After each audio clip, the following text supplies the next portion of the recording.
I'm glad you're back, Jeremy. Glad I'm back too.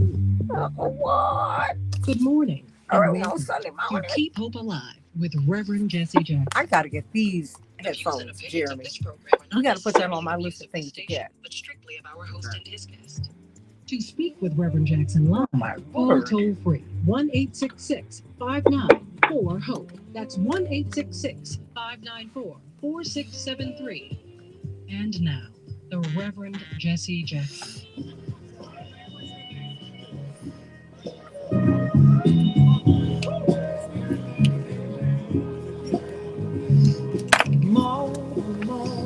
Hey. Hey, everybody. Welcome to Keep Hope Alive with Reverend Jesse Jackson. I'm Santita Jackson. It's a joy to be with you. Jeremy, I'm glad you're back. You went away. I We did. missed you, Jeremy Geiger. How you doing? I'm good. Glad Well, to you be got to back. get on the mic so people can hear you. Know that you're not a phantom. You're not AI. I'm not AI. I am glad to be back. I'm glad you're back too. My technical producer and board operator. Indeed, many a night he has slept here so that he could make sure that we got on the air. And I can never, ever, ever be grateful enough to you for being my wingman for, boy, it's been more So than a many decade, years. hasn't it? Yes, it has.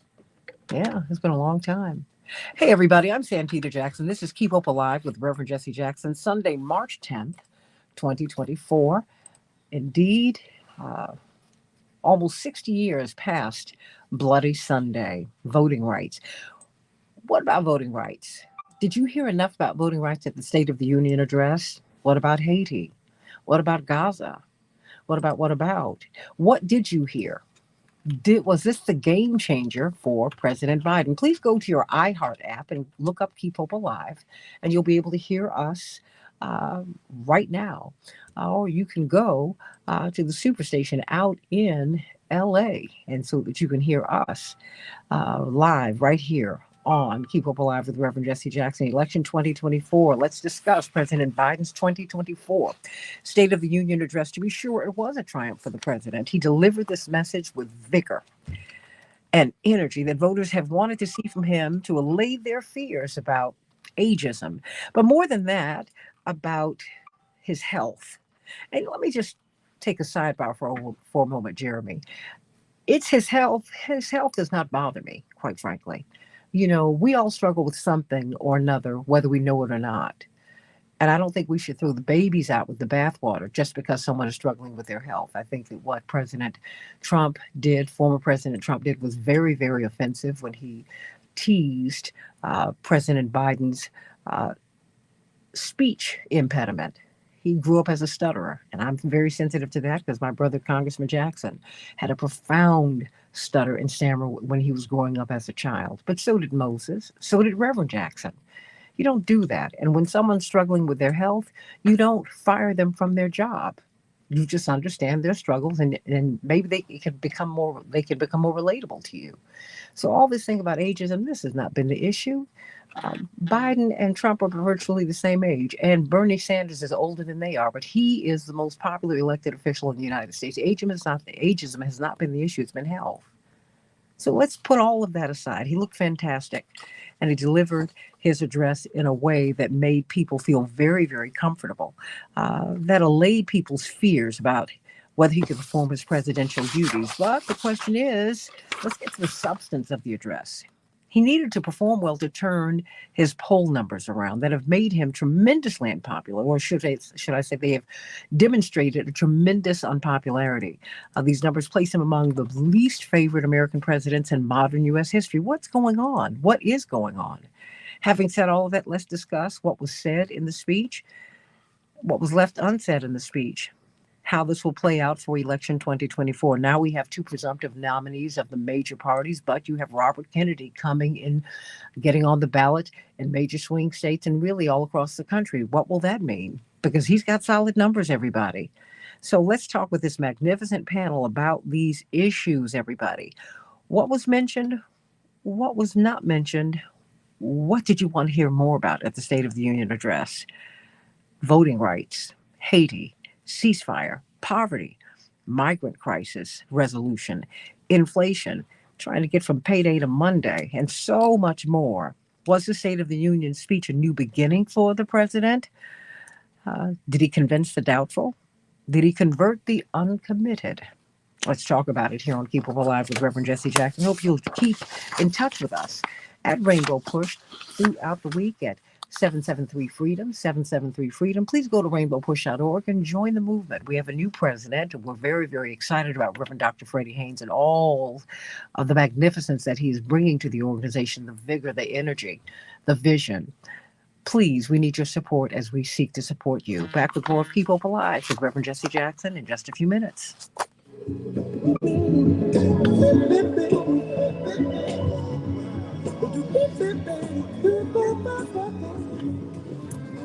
Your opinion counts. 1-866. Okay, let me see who I have on here.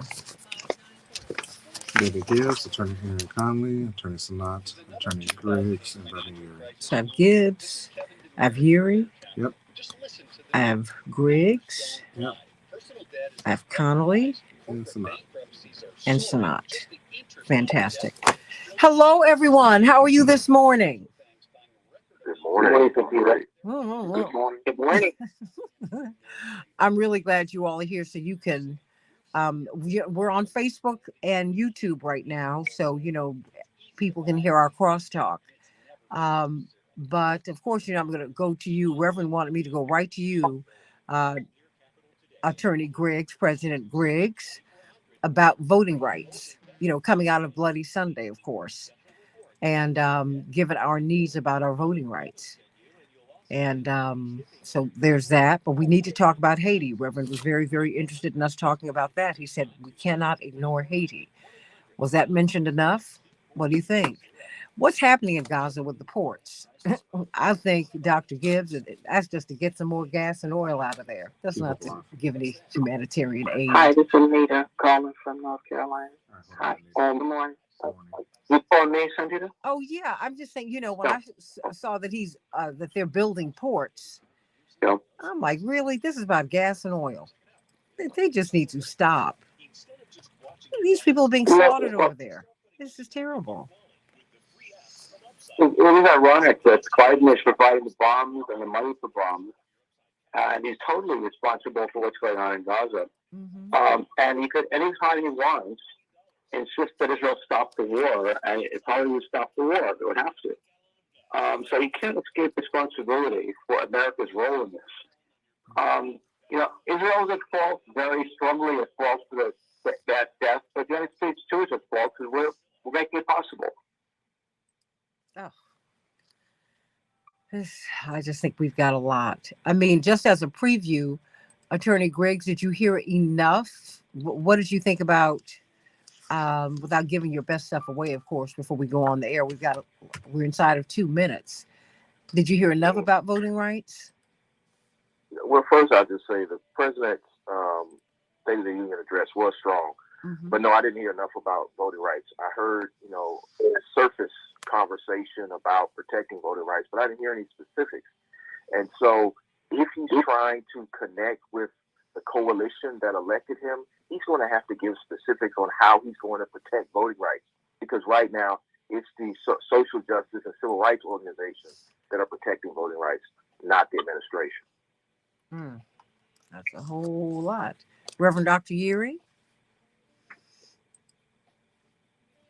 Good morning. Good morning. So your thoughts about the address, without spending your best stuff here before we go on the air. Did you hear enough about what you want to hear about? Well, I wasn't expecting a full-throated, complete policy position. It's a speech, and there are several audiences that we talked about before. So he had to speak across kind of interests, and so I think he laid a foundation. The question now becomes, how is he going to follow up and follow through? That's the issue. And so that's where I think the accountability should come now that he has kind of spoken about passing legislation, talking to the Congress, the members of the Congress who were there, speaking to the court. All of that's great. But now the question becomes, what's next? Well, everybody, we will be up in a minute. I cannot wait to hear what everybody has to say about it. About. Okay, Jeremy. Here we are. Oh, thank you, babe. Ooh, ooh, ooh. Thank you, thank you. Or HOPE. That's 1-866-594-4673.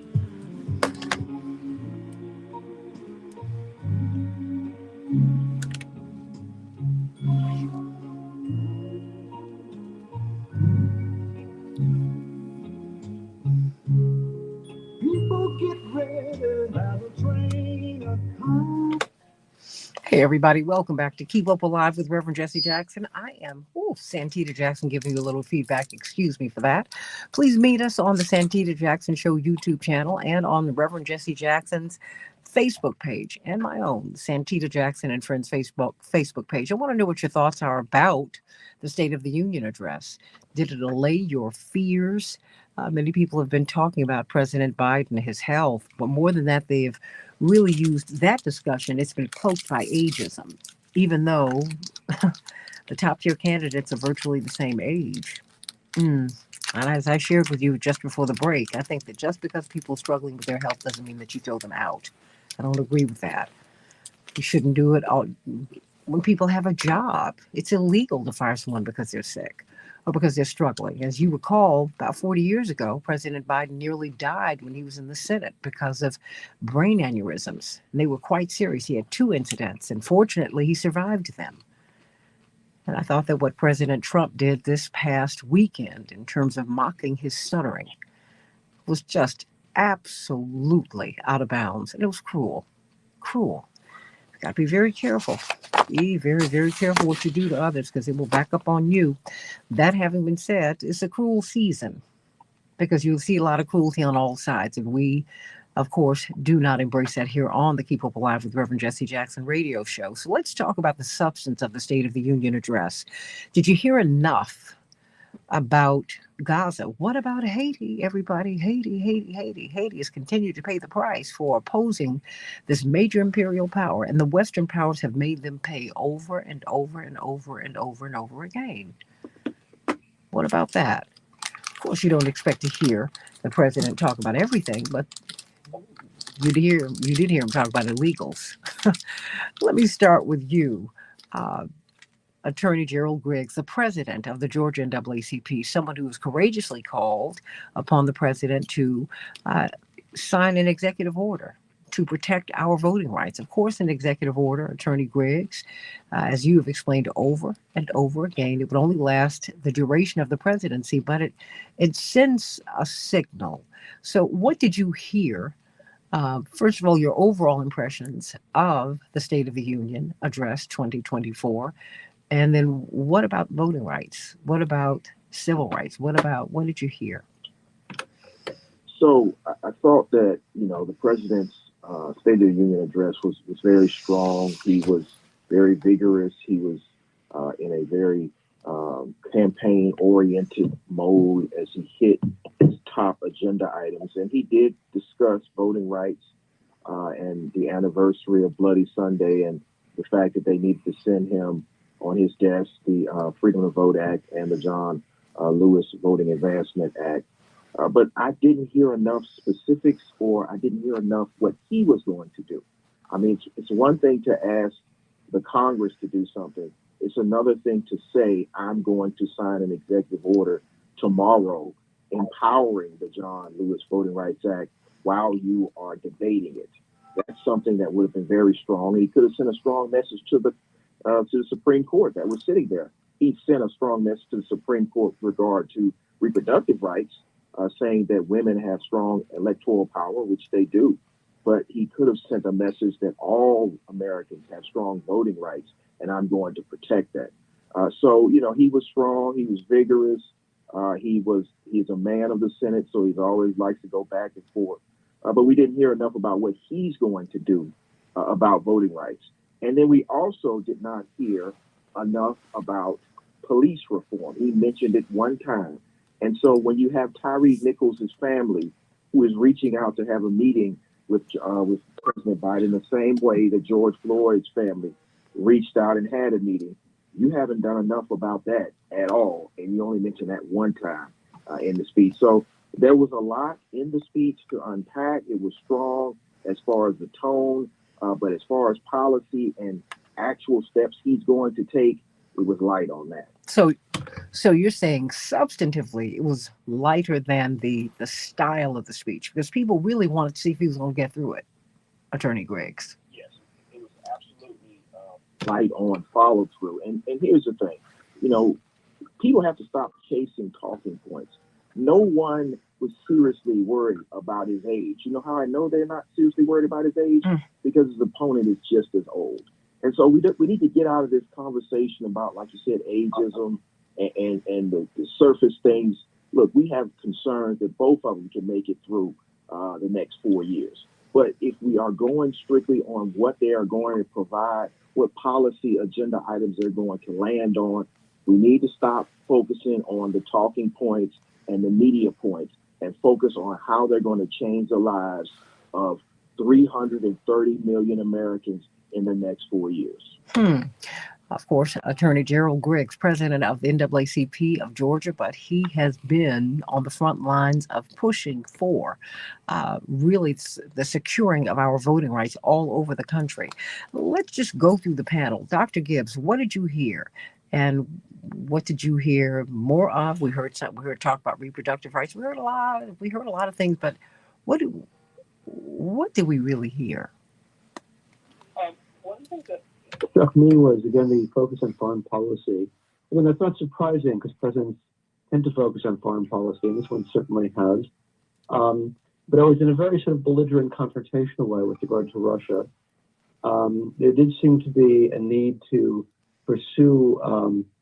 He didn't actually say he wanted a defeat of Russia, but there certainly was a tone of that, a very confrontational tone towards Russia at a time that many people are calling for peace negotiations with Russia. We should open up negotiations. Russia has at least nominally offered to engage in negotiations. The United States clearly is not willing to do that.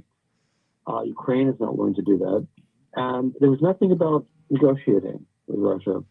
And I found that disturbing, especially since it's not always dangerous from an international standpoint, but also it was one of the main drivers of inflation, one of the main drivers of the economic problems that is holding up his reelection. And so I was surprised that didn't come up in terms of a less confrontational tone towards Russia and Putin. Again, there's a constant need to personalize the war, which I think is always a mistake in terms of Putin. I found that disturbing, again, because the danger here is nuclear war, which is a very real danger. And Russia is responsible, clearly, and the United States is responsible, because both are nuclear powers. People often forget that.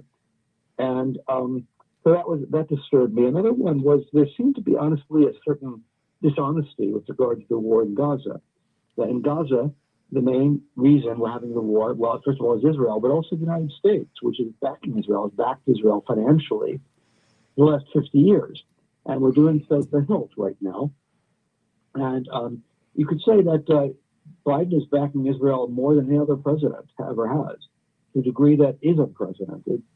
And yet at the same time, he wants to have it both ways. And he's critical of Israel, of the great loss of life, the mass killings that are going on by Israel. He talked about the need for humanitarian aid to Gaza. But that's a very dishonest way to talk about the problem. Is the only reason we need the humanitarian aid is because the U.S. is backing Israel. If America really were concerned about the suffering going on in Gaza, Biden himself were concerned, he would talk more about cutting off aid to Israel, or at least threatening to cut off aid. And there was no mention of that because U.S. policy is to back Israel pretty much no matter what it does. And so I found that very disturbing. Attorney Anastasia Sennott, former president of the Haitian American Lawyers Association of Illinois. Now we're seeing more unrest in Haiti. Happens a lot. America's at the center of that. France is too. what did you hear? I mean, because there was a lot of focus on Gaza, and there should have been, but Yeah. So the speech, so thank you for having me. Good morning, everyone. So as president of the Haitian American Lawyers Association, we're focused on a variety of different issues, including advocacy locally. But one of the things that we noticed over the weekend, actually the past couple of weeks, is the fact that the Prime Minister, Ariel Henry, or Henry, I guess you say it in the English way, Ariel Henry is not able to even go back to Haiti because basically the gang leader, Jimmy Barbecue Chapizia, is not allowing him back in. He is a former Haitian cop that's turned into a gang leader, and he basically runs all the slums. And he's saying that we don't want you back because, quite frankly, you don't do the corruption the way we want it done. And that's where we're at as far as Haiti is concerned. It's being run by gangs. What is the United States doing to help the Haitians? They're not doing enough, honestly. I've talked about how is it that you consider giving aid to Ukraine, aid to Israel, but you're not considering aid to Haiti? Haiti is in its situation in part because of what the United States has done. But as far as the State of the Union address, I wanted to touch on a few points. First to Mr. Griggs, the president only has the power to sign, not design. So the Congress does have to do their work. And it's up to the voters to put people in Congress that are going to do the work. They're the ones that are going to design the laws that will help us. And if they can't put in the design, then he can't sign. So that's really all he can do. So I'm not sure what kind of follow-up he was supposed to do with that. With respect to the reproductive rights that he mentioned, I thought it was great that he actually attacked the Supreme Court justices. I mean, most of them are not people that he put in place. But I do think it was great that he said, you know what? You overturned Roe v. Wade, but we're going to overturn you by putting people in place in Congress that will make the design so that this will never happen again and all these things won't happen. I also noticed that there is an absence of Supreme Court justices, such as Clarence Thomas. He was not there. I thought that was interesting because also in the same State of the Union address, he mentioned the January 6th event, but he didn't just mention it. He called it for what he thought it was, which is an insurrection, which is the exact opposite of what the Supreme Court has said. They said it wasn't. And that's why he was allowed to stay on the Illinois ballot, the Colorado ballot, the Maine ballot. It was just interesting how he was taking a position of a little bit more strength, a little bit more, I guess, influence in his words by using those terms. And the other thing I wanted to mention, and I'm not sure if anyone really brought it up, but he talked a lot about World War II, and he talked a lot about Adolf Hitler. He was a dictator. And what he was implying was Putin is the next Adolf Hitler, because it's not going to stop with Ukraine. It will go on to other European countries. And so I think that it's important for the American community to realize that this is a serious topic that a serious mind needs to handle. Whether Trump is the serious mind that he was saying does not exist, I'm not wholeheartedly in confidence that he said that, but he implied it. And also with respect to the ceasefire, I think the ceasefire in negotiations or the talks, it's just been at a standstill because there's a holy month going on right now, Ramadan. So I think when we think about the State of the Union and the different points that he touched on, including all of these topics that I've just mentioned, I think the president did a very strong job of kind of winning some hearts. I'm not sure if he's going to win all of the women that really are pro-choice. I'm not sure if he's going to win those people who are actually for the ceasefire. I mean, I saw the move he did with Kamala Harris in allowing her to call for a ceasefire while he himself is not actually calling for it. She didn't call. No, but she didn't call for a ceasefire. She called for one for 6 weeks. That's not what people are calling for. You know, going against the president in public. No, she wasn't. No, she wasn't. Anastasia, let's no, not the vice president. Let's no. She didn't come out against ceasefire. She said we want it. Pause for 6 weeks. That's what she said. 6 weeks is not what people are calling for. People are calling for a ceasefire. Quite frankly, that's a call for a ceasefire. But kind of like Putin being called Hitler. No, but Like no, but no, yeah. But even that is deceitful, because we cut a deal with Russia when we allowed Germany to reunify. We said we would not venture eastward, that NATO would not do that. We violated them. And now Russia is completely surrounded by NATO countries. I mean, stop. And we're the biggest imperialists in the world. Are you for real? Look at what we're doing in Haiti right now. I think what we're doing in Haiti is deplorable. But again, Kenya is smart. Kenya is like, you're going to send me down there, and I don't even speak French. I don't speak the Haitian Creole language. There's 29 countries in Africa that have been colonized by the French, that speak French, that might be able to even blend in based on color and language. But they're trying to go to an English-speaking country, Kenya, and Kenya's like, I'm not doing it. I'm not doing it. I'm not going down there to kill my policemen. And plus, policemen aren't even supposed to be leaving where they are. Why are you thinking that we're going to go down there and try to kill our own brothers and sisters? I just think that it's just an amazing situation that the United States has put all of these people in all of our countries, And all these world powers in trouble. and I just see a lot of deceit. I really, really do. I mean, because people have peeled away that onion on what the vice president, and no vice president is going to flagrantly defy the president. That is not what they do. They don't do that. They've detailed her to do the tough stuff. They sent her to black crowds, and she gives a message that is appealing to us because black people want a ceasefire, period. But if we listen to what she said, but if we listen to what she said in Selma, she said, we want a ceasefire. Yay, with the crowd. Then beat for 6 weeks. That's not what we called for. That's not what those 1,000 black churches have called for. They didn't say for 6 weeks. They said for all time. End it. Yeah, but media doesn't put the... No, forget them. No. We are. No, I'm saying corporate media. I'm not thinking about them because they lie on us all the time. I'm talking about putting the truth here. That's what we do here. That's what we do here. I'm not thinking about You them. know what's so interesting that you mentioned Kamala Harris and Washington, D.C. What's going on?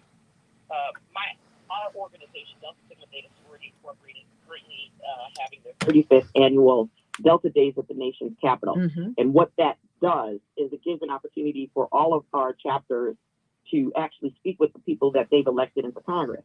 And I hope that Kamala Harris, who happens to be a part of a different organization, I don't remember the name. But Hey, Alpha Kappa Alpha, don't you get me in trouble here. Soror.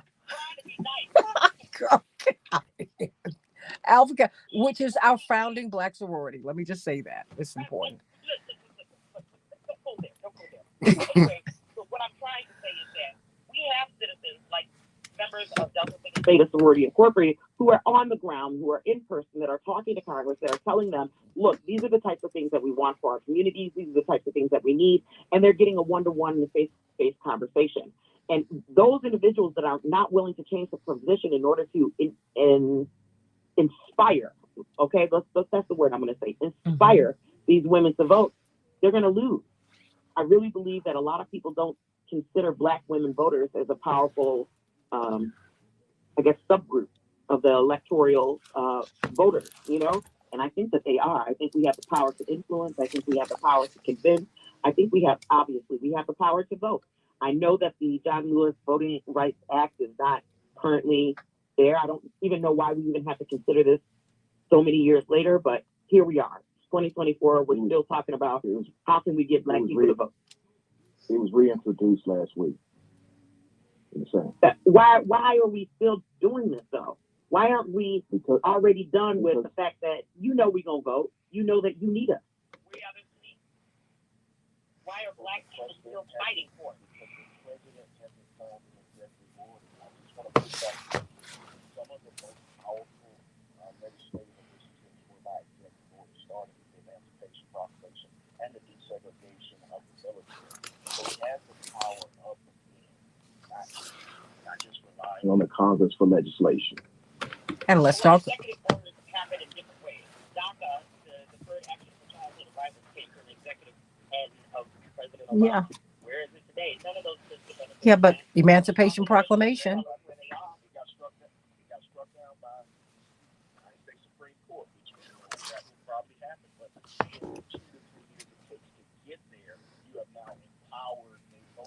Stand by. Stand by. We'll talk more on Keep Hope Alive. There's a train. Your opinion counts. 1-866. Wonders never cease. Keep talking, people. Well, I was going to say the power of the pen. 3 years. It just seems useless. No, if you want something effective and you want something permanent, get it done by Congress. That's what they're elected to do. Make a law, change the law, make it happen. But he's elected to do that too. And the Emancipation Proclamation did have teeth. It did. I'm not saying that they cannot do an executive order. Yeah. I'm just giving an example. No, you weren't saying that. But I was just making the argument for effectiveness. You know, the thing is, you got to do something. If it's going, then if we lose in the courts in 2 or 3 years, fine. I don't care about that. What I need you to do, I need something right now, because now I individually do not have the right to sue if I'm violated at the polls, and it happens all the time. Okay, but when I gave the example of President Obama and DACA, I was serious about, we didn't know where those kids were. Now we know where they are. Yeah. We can pick them up when they violate anything related to that particular provision of the law. We can pick them up and take them out. There is no pathway to citizenship.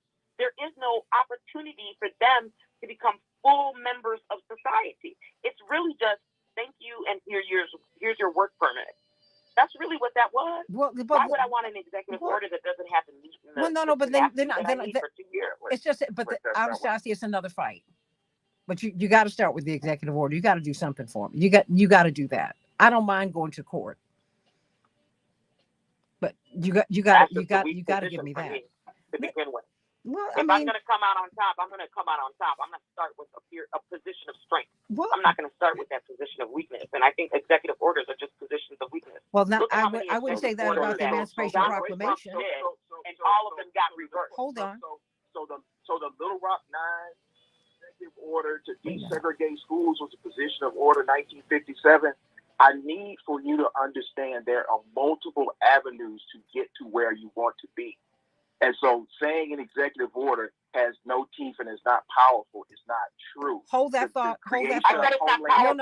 Hold that thought, everybody, because I want to bring this to people want to hear this on the air, okay? 1-866. Okay. And then I gotta get Aaron in. I gotta get Reverend Dr. Uri in. Oh, okay. I'm sorry. No, that's fine, because you bring up a great point.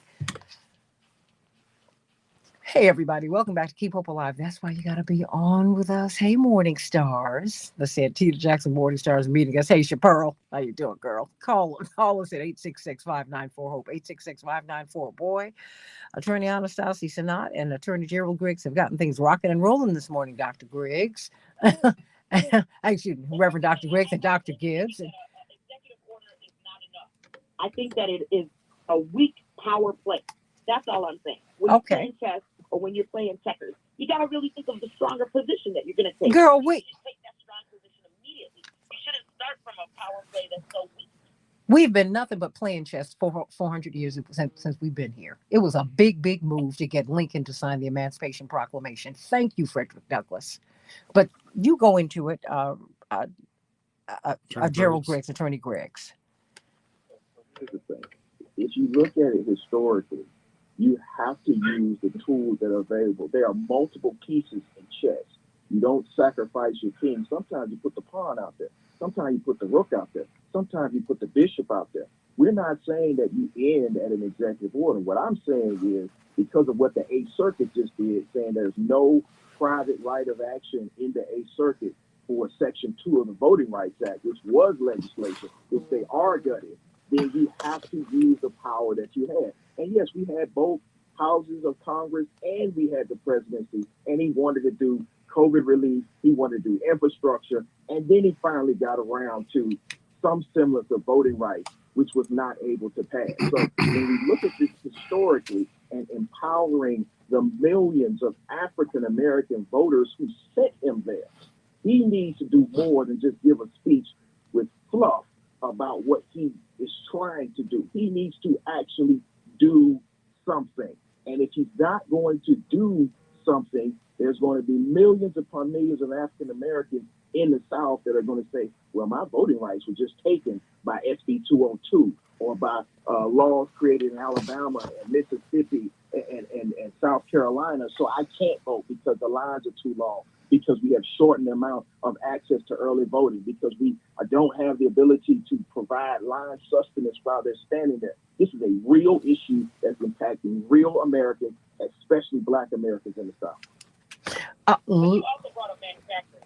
I think you make an executive order indicating that no companies and no corporations may be able to go outside of the United States for whatever reason, with an executive order indicating that all manufacturing companies must be done here in the United States. We should buy USA items. We should make the USA items. Do you know how many more people could be employed with that? Manufacturing was the thing that we had years back.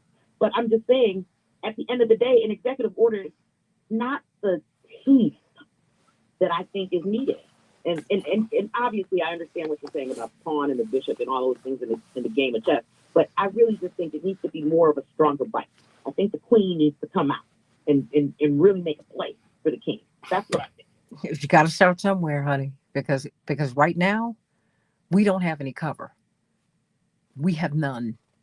And if he wanted to, and that would be a strong blow. And if you go through the court for 2 or 3 years and you lose, not a problem. But if you do nothing, I'm guaranteed to lose. And I'm guaranteed to lose right now. Guaranteed. But let me go to you, Attorney Aaron Connolly. Boy, would you hope. I think you're awake now if you didn't have that jolt of that jolt of adrenaline.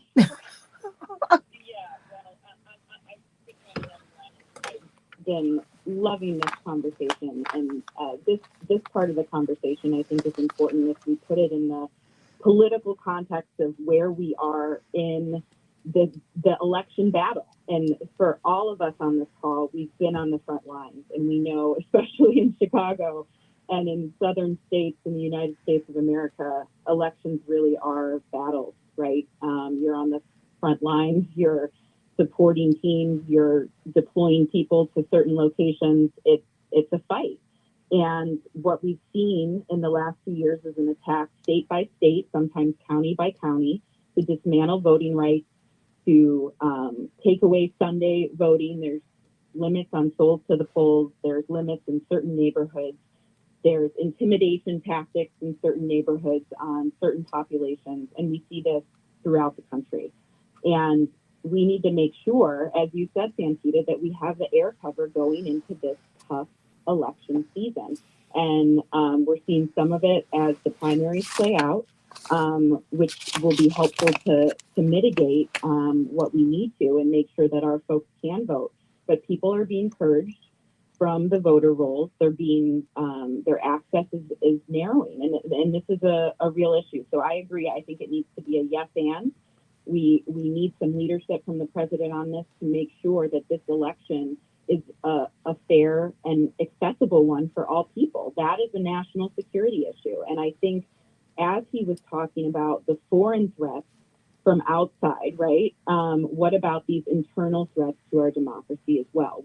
There wasn't enough of a mention about cybersecurity in the battle that we're fighting against many different enemies in that department, including in our elections. We see already bot attacks on people. We see ads that are funded by who knows. We see dark money flooding into the election. So that is a national security issue as well. And it's something that we saw play out in the last few elections here and abroad. So it's something that I was hoping the president would double down on a little more. And we do need to have an executive action and movement forward by our state partners and our federal leadership to ensure that this passes. This is a crucial issue. So what about healthcare? I mean, just I saw some great things from the president, and some of the mentions I think he could have gone a little deeper on. Healthcare was an area, I think, a bright spot, and one that he was very much speaking to an activist group who had fought for years and years to secure the ACA and make sure those protections were expanded. I think that was a big rallying call that connects very strongly to the health care push around women's health care. Another bright spot was the investment that Jill Biden will be leading in women's health research, which we understand is really underfunded in this country and has been for many, many years. So that was a glimmer that I think many women were looking for as well. But as far as insulin goes, everyone I think on this call knows I'm a diabetic, and that's an issue that is a life or death one for many folks in this country. And the reality is the $35 insulin cap is really just a coupon.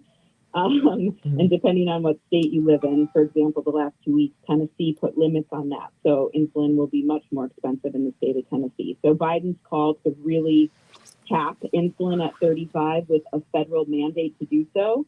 The renegotiation of Medicare, in Medicare for many prescription drugs, I believe it's 500 of them, will be a huge cost savings to many Americans who are struggling. So there were some bright spots on healthcare. The mentions that could have gone a little deeper, he didn't dig in on climate enough. When you talk to young people in this country, whether they're high school, college, folks in their 20s that are voters, or little kids, when you're doing an exercise of what their dream is on Martin Luther King Day, a big issue for those young people is climate change and the real threat that they recognize. So I was looking for a little bit more from the president, again, on that national security issue. It will become a physical threat to those on our shores, and our young people are voting on climate issues more than ever. So I know that is a motivating issue for that voting bloc.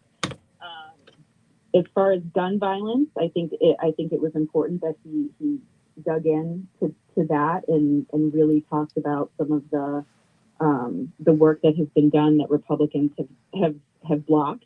I think that, again, it's speaking to the families throughout the country that have gone through lockdowns and understand that this is a domestic terrorist issue that impacts families. I think that was a powerful subject to dig into. But there were some other pieces where I think he could have gone a little deeper. And one of those, again, was voting rights. A little disappointed on him not really taking a stronger stance there. And then it's as far as his foreign policy, I think there wasn't enough mention of the global threat from other powers. There was a lot of focus on Russia and a focus on Gaza, as there should be, but as the United States is leading on many issues, especially in the technology area, I think he could have gone a little deeper there as well. Reverend Dr. Yeary, we've said a lot, but come on, let me know what you thought. Substantively, stylistically, all of that. So I in recognizing what the reality was. One, we had have a president for which there is great concern about his stamina.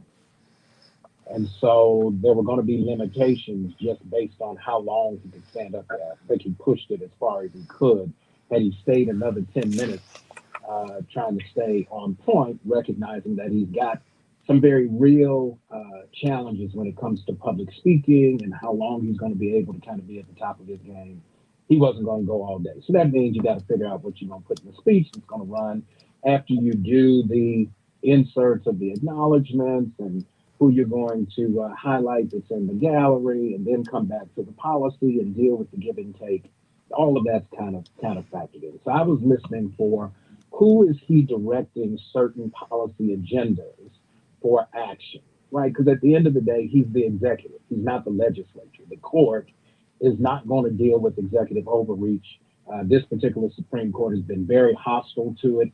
And so I wanted to hear where was he going to place the responsibility, because as I've said before, is that the president actually has a couple of timelines. While he talked about in anticipation of the November election, he really only has maybe 90 good days to really make a push for the rest of his agenda in this Congress. When you get to the recess that's going to come around the 4th of July, and then you're going to have a little bit of work between July and August before they go back for the campaign break, because all of the members of the House are on the ballot and 1/3 of the Senate. He really has to be focused on what's going to be the prioritization. So I was listening for how he was going to set the menu, but I was going to wait and then see where is he going to position the members of the cabinet, the members of the administration to begin to kind of push this. Because at the end of the day, if you watch the speech, what we recognize is we have a fundamental math problem based on the way the Congress operates. You have a very slim Republican margin in the House, but it's still a Republican majority in the House.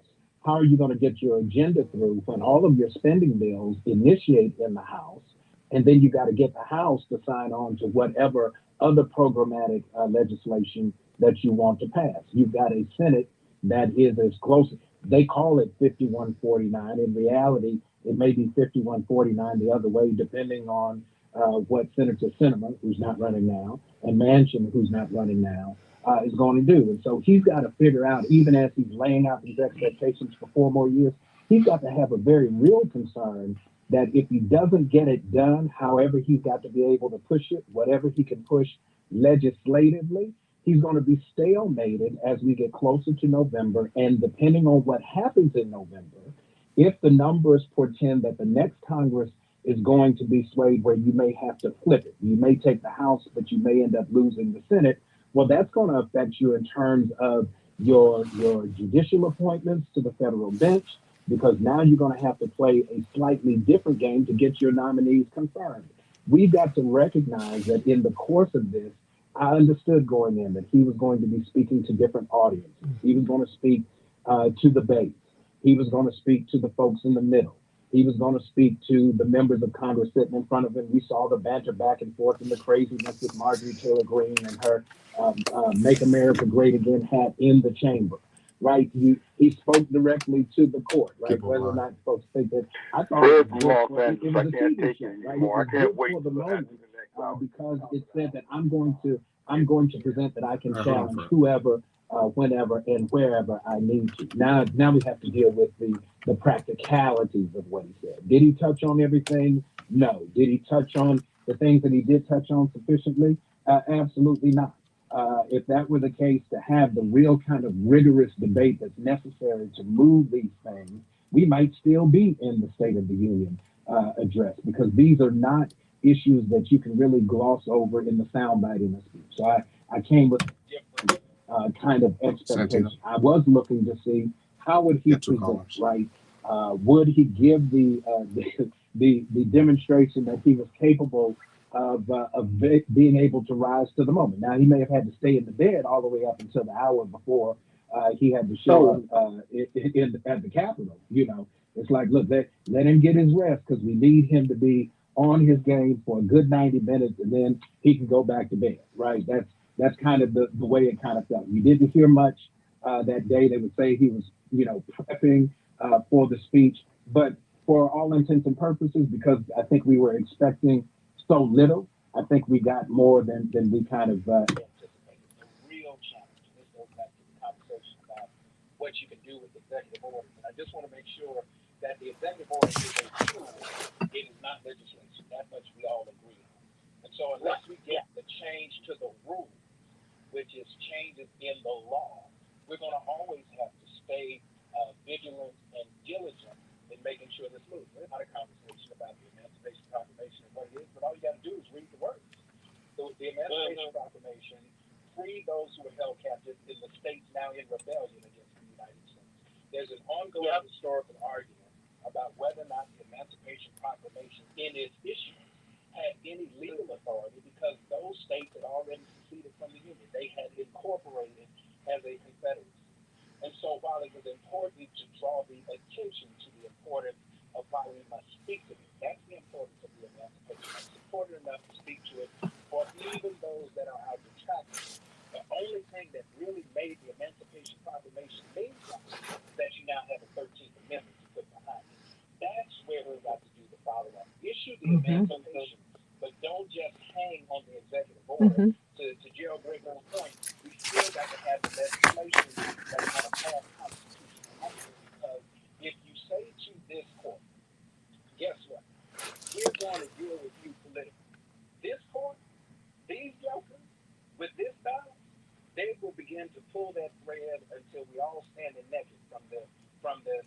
requirement of clothing our civil and human rights in the Constitution post-Civil War. They're trying to unravel that bit by bit. So what I heard was, okay, he's got at least the framing of the plan.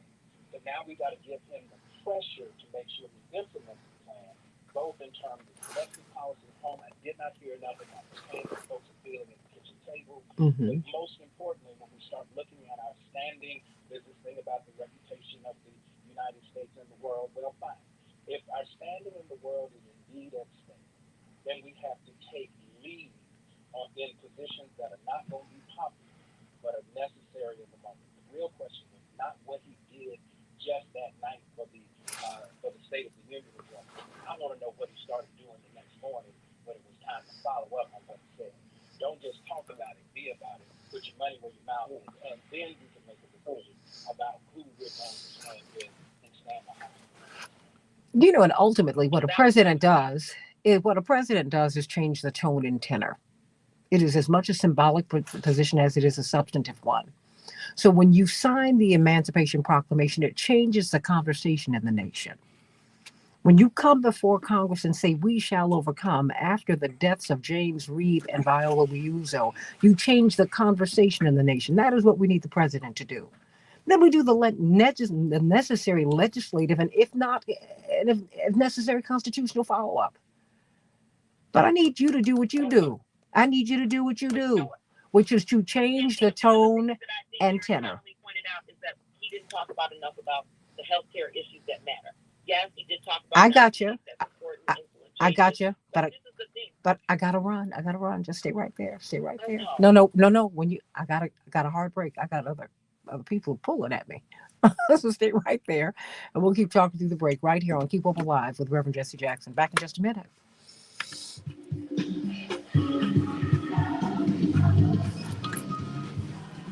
Coming up, we'll have closing thoughts from Reverend Jesse Jackson right here on Keep Hope Alive. Oh, you keep on going, honey. It's just, I've got my eye on. I was like, No.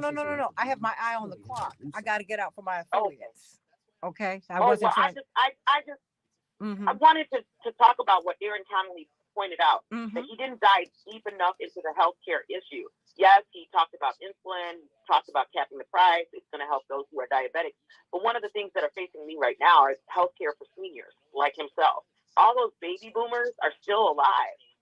Our age of, mortality is increasing. It's not decreasing. We're having more and more people that are living longer and longer lives. What are we doing as a nation to take care, to protect, and to provide services for our aging seniors? What are we doing for those children, teenagers, and adults with, quite frankly, disabilities, mental or otherwise? What are we doing to protect them? I don't think he's done enough with respect to healthcare and in coming to protect the seniors, coming to protect those who are developmentally challenged. I think that he needed to definitely get into that, and I don't know why that's not a conversation. Well, because when not you necessarily our burden, but our issue. Well, honey, let me tell you something. When you have Ari Emanuel, who's at the center of ACA, who's at the center of leading the healthcare conversation and policy, telling you that he is happy to die and you should be happy to die at 75, you got a problem. That's a fly in the ointment. When you have someone who's at the center of policy making who's saying that people need to be dead after 75 because you've lived out your life. Well, that's obviously not what's going to happen. No. Don't hear me when I say this. You have to listen to everything that's said in the conversation, Anastasia. I'm just. And so when because they tried to scrub that op-ed piece that he wrote when he said that he'd be happy to die at 75 and you should too because you've lived your life and you don't need to be saved. So when this is someone who's one of no. What I'm saying to you is this is one of the architects of ACA. I listen to everything that everybody says, and I go, because with my mom who's about to turn 80 in another week, with my daddy who's 82 and who'll be 83, I got to look at you and go, when Prince William is saying that when Prince Philip says there are too many people on earth and he'd like to return in another life as a virus, so he killed people. No, baby, because these are the folks who run the world. And I am not a conspiracist. This is what they say. You can call me what you will, because that comes from the CIA anyway, which is a trick. Mhm. So I'm just saying, stop playing with me as if I can't read, or as if I can't think. My great grandmother couldn't read, and but she could figure. I didn't say figure; she could figure, and she could figure a lot of things out. And I'm following them, who look and go, "Huh, there's something that's not right here," because that's what my mama Tibby would say. Right. Or She would tell me, "You better watch." She told me, "You better watch everything and listen to everything that people say." Now I'm gonna listen to that old illiterate woman who was the wisest woman I ever knew. Sometimes we get educated out of our good sense.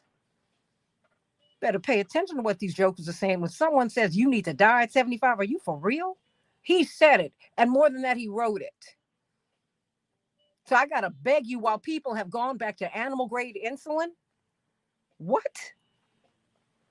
In the wealthiest country on earth, for real?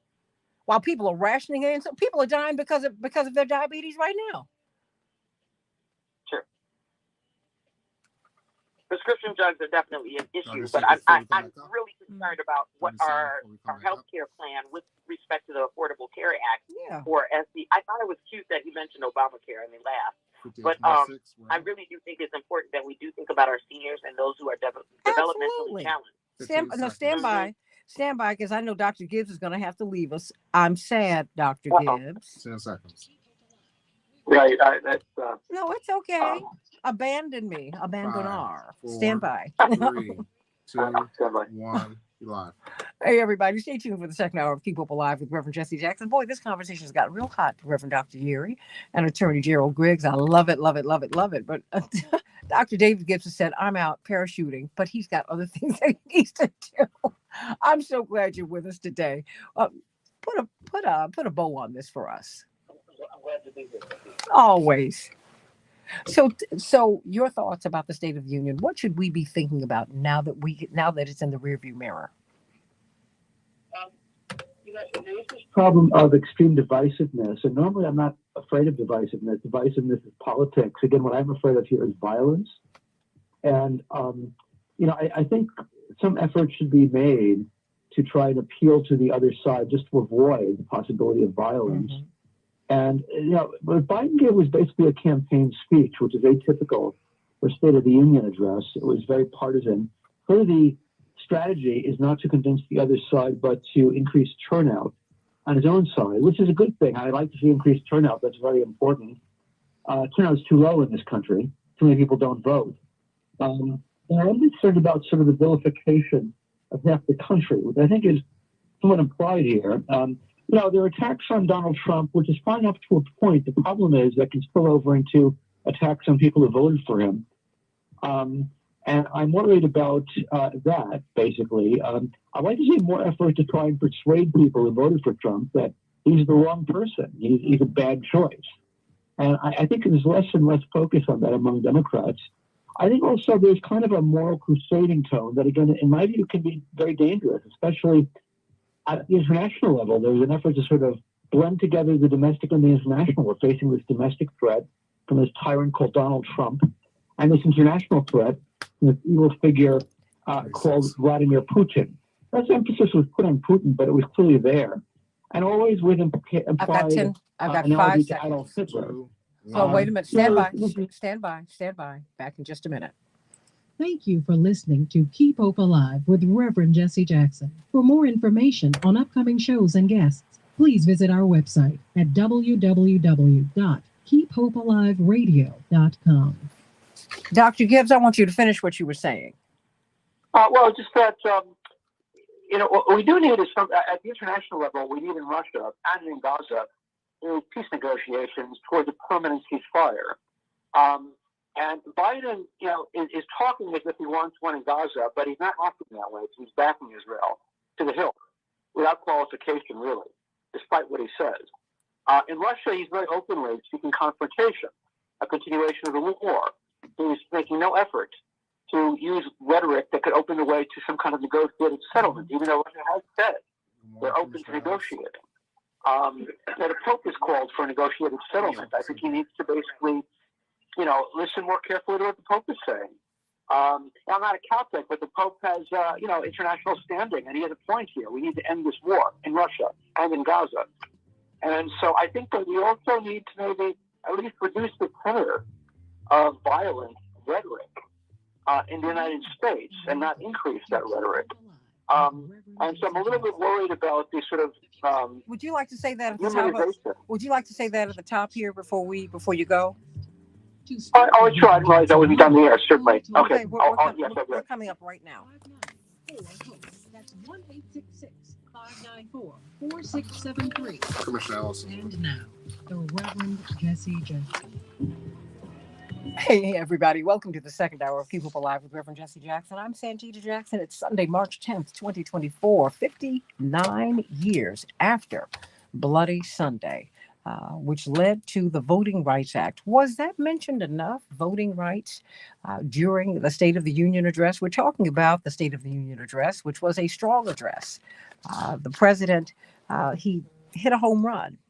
Many people were worried that worried if he was going to be able to get through the speech. He not only got through the speech, he did a great job. But that's the style. But substantively, he made some great points. But he also made some other points, which made us go, I want more, or I want something other than that. What about talking about the illegals? And he meant that. He's dialing it back now, but he meant that. What did he mean? What about this vigorous, energetic message? People had fears and misgivings about his ability to give the message, and which they said, also goes into whether he can really effectively run the country. Well, for many people, those fears were allayed. He needed to perform well also because of his poll numbers, which quite frankly are dismal. And he and President Trump are increasingly locked more closely, according to the polls, in the national race. Well, we'll see about that, because President Trump, according to most polls, still leads. But you have a very divided nation. You do have that. And we need to talk about that. Indeed, before you go, Dr. Gibbs, you wanted to make a point about that. Well, a point that I think that I know that Reverend Jackson would like for you to make, because we've got to calm things down and cool down the temperatures so that we don't hurt each other in this season. Dr. David Gibbs. Tone of a moral crusade in Biden's speech. That's unusual for State of the Union. Normally, the State of the Union is more sort of policy and sort of unifying. This was a campaign speech that was a call to arms, as it were, figuratively speaking, an appeal to his base. And at the international level and at the domestic level, at the international level, there was a continuation of the moral crusade against not just Russia, but Vladimir Putin, a demonization of Putin, at a time when many people, even in the foreign policy establishment, are calling for peace negotiations. The Pope called for peace negotiations, and the Russians have indicated they're open to peace negotiations, and Biden evidently wants to keep the war going and is using rousing rhetoric to keep it going. And it's extremely dangerous at a time when there's a real danger of nuclear war, a very serious danger of nuclear war that I don't think Biden is taking sufficiently seriously himself. So that's one problem. At the domestic level, which is much more the focus, there was sort of also kind of an implied demonization of Donald Trump. I didn't use the word Trump, but everybody knew what he was talking about. As a threat to democracy. And, a lot of it is true. Clearly, Trump is a threat to democracy. There's no doubt about it. What I'm worried about here is that the country has to function. And above all, I'm worried about the possibility of violence in this election. And I fear that the kind of sort of campaign rhetoric Biden is using runs the risk of increasing the danger of violence, that it angers Trump voters. In other words, it's one thing to condemn Trump, which is fine. I condemn Trump. But there's the problem of this sort of bleeding into condemning people who support Trump, which is half the population. And, and demonizing half the population is a very dangerous game. Maybe I would like to have seen more effort to sort of appeal directly to those people who support Trump. Appeal to, since we're mentioning the Emancipation Proclamation, to appeal to the better angels of their nature, of the people who support Trump, to quote Lincoln. And I didn't see very much of that, and I'd like to have seen more, just in the interest of preventing the potential of violence in this election, which I fear is a possibility here. Well, we are going to see, but certainly temperatures are high. And let's talk about what was discussed in the State of the Union address. And we've had quite the discussion. We've had quite the debate on the other side of the hour. We've been talking about voting rights, which are desperately needed. We need those protections. Voter suppression, and violations of our voting rights are happening right now. But that is a conversation that is not being had, and that is dangerous, everybody. It's dangerous. And these are votes, quite frankly, that President Biden needs. So let's talk about that. Let's talk about the migrant crisis and his throwing out illegals out there. Everything in politics, believe me, is a calculation. It's a calculation. That was a calculation. He, as Nikki Haley made her exit from this campaign, as she made her exit, he appealed to her voters, come to me, come to me. But what about to the young people who are democratically inclined? He hasn't reached out to them. What about to the Arab Americans who are voting uncommitted, but so are African Americans, so are people of color, so are young people. What about them? There's a lot to talk about. And we've got a tremendous panel that is expanded so that we can talk about that today. John Nichols, of course, joins us, Ari Bloom-Katz of In These Times Magazine, and of course, president of the NAACP, Attorney Gerald Griggs, the NAACP in Georgia, who's been calling for executive action on voting rights, just as the emancipation was an executive action. Yeah, it had holes in it, but it had teeth and it changed the conversation in the nation. What would an executive action on voting rights do about the voting rights conversation? How would it alter it here? I mean, there's a whole lot that you're right, Attorney Sanat. We could be talking about protecting American jobs. We're talking about a president who supported NAFTA. Okay, so there's all of that.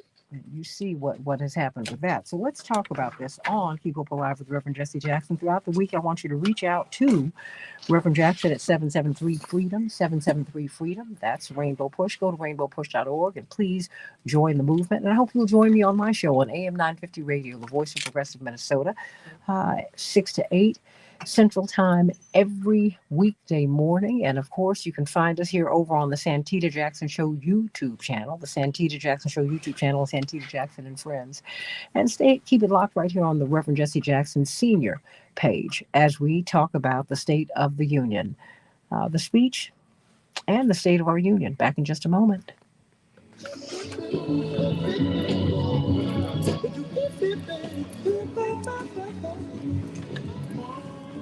Your opinion counts. 1-866. Oh boy. That's 1-866-594. All right, so you might have to take these two calls because okay, I'll take the calls. We'll take them. Okay, we'll take them as soon as they come up, and so they can make comments. Thank you for coming. Anastasi, were you saying something? I was saying thank you for coming. Coming where? She was talking to me. I got to put out a fire before 10 o'clock. So. Okay. And I got folks operating with one less hour of sleep, so I got to make sure we're on point. So. Yes. Are you leaving us right now? Sending you much love. Yeah, but you too. Good to be with all of you. John Nichols, do what you do. I'll be listening. I will be. Thank you, brother. I will do my best, and you do what you do. And let me know if you're available at 4 or 5, Reverend Dr. Uri. All right, to text me to remind me because I'll forget. I know. Bless his heart. Bless his heart. You see how she cornered us, Dr. Uri? Yeah, I did. Yes, you did. I'm gonna corner other people too. Yeah, I sure did. I have no shame. That's another conversation for another time. I'll see y'all later. I'm not just a producer. I'm not just a host. I'm a producer, honey. You lose all sense of shame because you got to call people at crazy hours. Oh my word! I'm gonna spell host and then I'm gonna leave. You ready? What? Gangsta. Oh. See you later. Hey. You'll be getting a text. You'll be getting a text. Thank you very much. I think this was definitely a good first hour. I can't wait to see what the second hour brings with Mr. Nichols. Well, with Mr. Nichols and, you know, and you and Attorney Griggs, boy, this Attorney Griggs, Reverend just, Attorney Griggs, you make Reverend holler. That's right. He is like, he calls him a freedom fighter. He says, and he just keeps on going. He just keeps on going. He just keeps on going. I love it. I said, yeah, he does not stop. He said, oh, yeah, you have to be relentless. You have to be relentless. That's what he said about you last night. He said, oh, no, Wow. he keeps on going. He keeps on going. And you tell him, I said, but he needs to speak with you. Okay. Yeah. So he Well, really, Tom, I appreciate that. well, no, I need you to do it, but we need to do it early. Okay. And Attorney Sana, he wants to speak with you about Haiti. Oh, absolutely. I'm available. Well, I'm giving all these messages. John Nichols needs to speak with you. Ari Oh, my Boomcats, goodness. he wants to speak with you about Gaza. Okay. Mr. Nichols, are you in Illinois? I'm in Wisconsin. Oh, that's close enough. We have an immigration I'll be clinic. in Washington tomorrow. What's that? We have an immigration clinic here in Illinois. It will service people in Wisconsin, Indiana, and Illinois. Can you mention that? Well, that's fantastic. Of course. Yeah. Oh, yeah. As president Now, of the Santita, American remember- Lawyers Association, I have been extremely busy, even though my personal physical challenges have kept me from much. You just keep on burying the lead. You tell me all this stuff like halfway through the show, Anastasi. What? You're okay. You're okay. I love you. Now, I love you Bless too, but you, that ain't got nothing to do with that.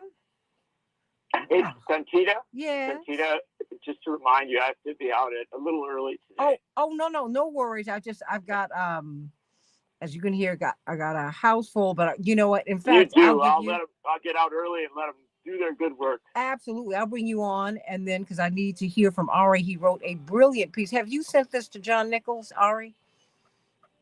I think I see a lot of what No, I I haven't. It was published in Truth Out and some other places. Okay, no, we need to send this. around We need there. to send this to John. Stand by.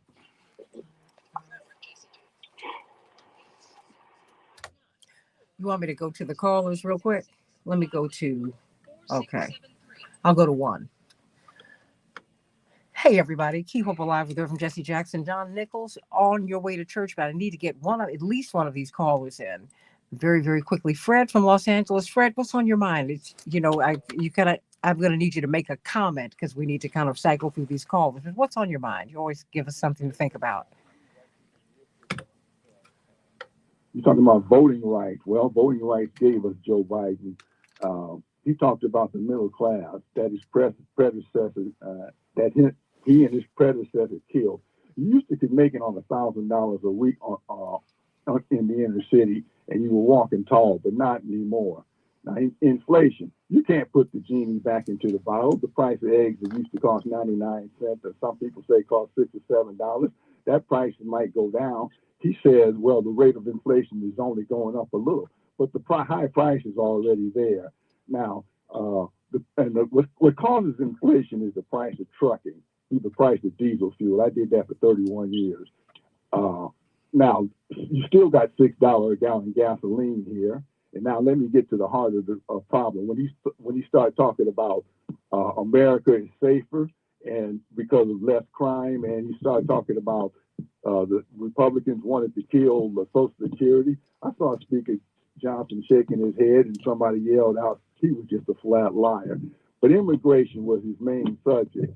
Remember Dianne Feinstein gave us that Minors Act. Now on to what Joe Biden said. He said he wants 4,999 illegal immigrants to come in every day and give them an attorney. And he said they paid the smugglers $8,000 each to cross the border. Well, if you multiply that by 10,000, that means the smugglers are getting $80 million a day. Now, I had to check that a couple of times. And when you figure out, when you give them legal representation on this side of the border and everything, and then you have to house them and pay them and feed them and all of that, you're probably going to spend $40 million a day on that. So, Joe Biden.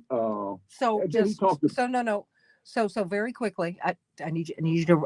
No. Wait. I just need you to give me a screenshot of what you thought about the State of the Union address. Go. I'll talk about his health. No.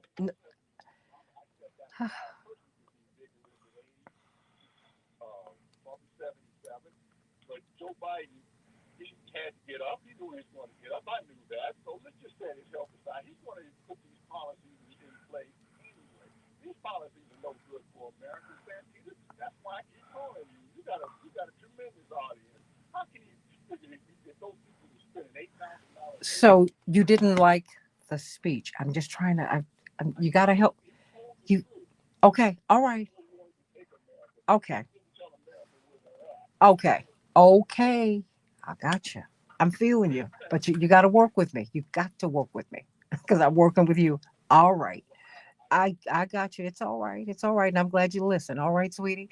John Nichols, you are on your way to church. Talk to us. Well, talk to us. What did you see? President's State of the Union address. Look, from a political standpoint, he did exactly what he needed to. There's no question of that.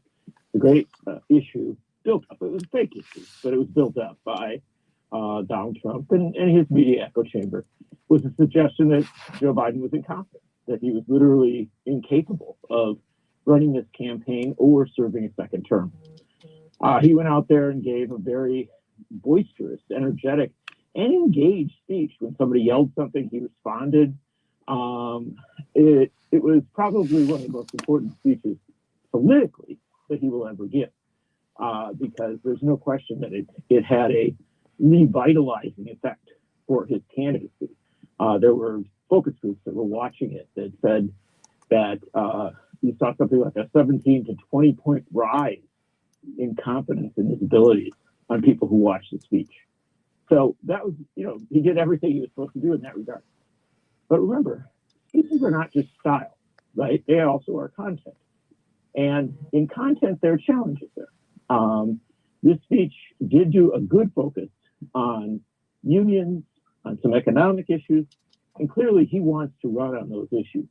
But he's got to be careful, as we said again and again, on these issues of Gaza and frankly, Ukraine and this kind of global military outreach and overreach. And those are the issues that will keep haunting him unless he develops a much better focus on how to deal with them. And so I do think there's still challenges here. But with that said, and with all the other codicils and observations that people have brought in, this was a speech that showed Biden as a strong individual, as a president who can run for reelection and frankly can serve if reelected. Now the question is, how will the base, the core voters of the Democratic Party, influence him to be better, frankly, on some of those issues? And so it's fascinating that the State of the Union address came 2 days after you saw Minnesota give almost 20% of its vote to uncommitted as a protest against what's happening in Gaza. 1 day after you saw Hawaii give almost 30% of its vote to uncommitted as a protest against what's happening in Gaza. One hopes that the president, energized and enthused by the strength of his speech, will have the confidence, and it does take confidence to do this, to listen to his own base and to listen to the people that he is going to need in his coalition. If he puts those pieces together, right? The strength of his speech, but also willingness to listen, especially the people who he's going to need to elect him, he has a very good chance of getting reelected. It's the fundamental reality of our politics. And that's saying something a little different than what we might have said a week ago. And of course, that gets to the bottom line. Politics evolves, right? We have new developments and new moments. The new development of last week was twofold. Number one, the president gave a good speech. Number two, the people who are begging him to change course on Gaza showed greater strength than they had ever shown before. Literally winning 11 delegates in Minnesota, 7 delegates in Hawaii. And so there's a juxtaposition going on. You've got two pressures, but frankly, that's healthy. That's a good thing. And I guess I would say that in many ways, last week could turn out to be the pivot point week or a pivot point week in the 2024 presidential race. Mm. Let me go to Rodney Ellis, Texas Harris County Commissioner.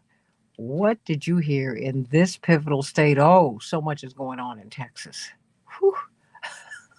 You're at the center of so much, Commissioner. Yes. Reverend Jackson, I called him last week, didn't catch it, but I'll call him back next week. I thought that the president did a remarkable job. I thought that he helped lay out what the basic argument will be. He is running against Donald Trump. And at the end of the day, he couldn't address all of the issues that many of the panelists and your callers have pointed out. It was an important speech. I want to stress it was one speech. But what he did was show a contrast between him and the other name that will be on the ballot. There's a big difference between when you're running in your primary, essentially unopposed, and Trump was running in his primary, essentially unopposed. Obviously, you wouldn't get as much of a turnout as you get if you had a serious contested primary on either side. But what he did was show the contrast between him and who will be on the ballot on the other side in November. Now, he hit a lot of issues. He couldn't hit them all. I mean, nothing's more important than the voter suppression, a reenactment of the Voting Rights Act. But you couldn't do all of that in one speech. I think a lot of the comments that I heard as I was listening were excellent criticisms. And just remember, it was one speech. I think he did a lot to lay that age issue to rest. Whoever came up with it, if it was him, it was the pollsters, it was the word spinsters.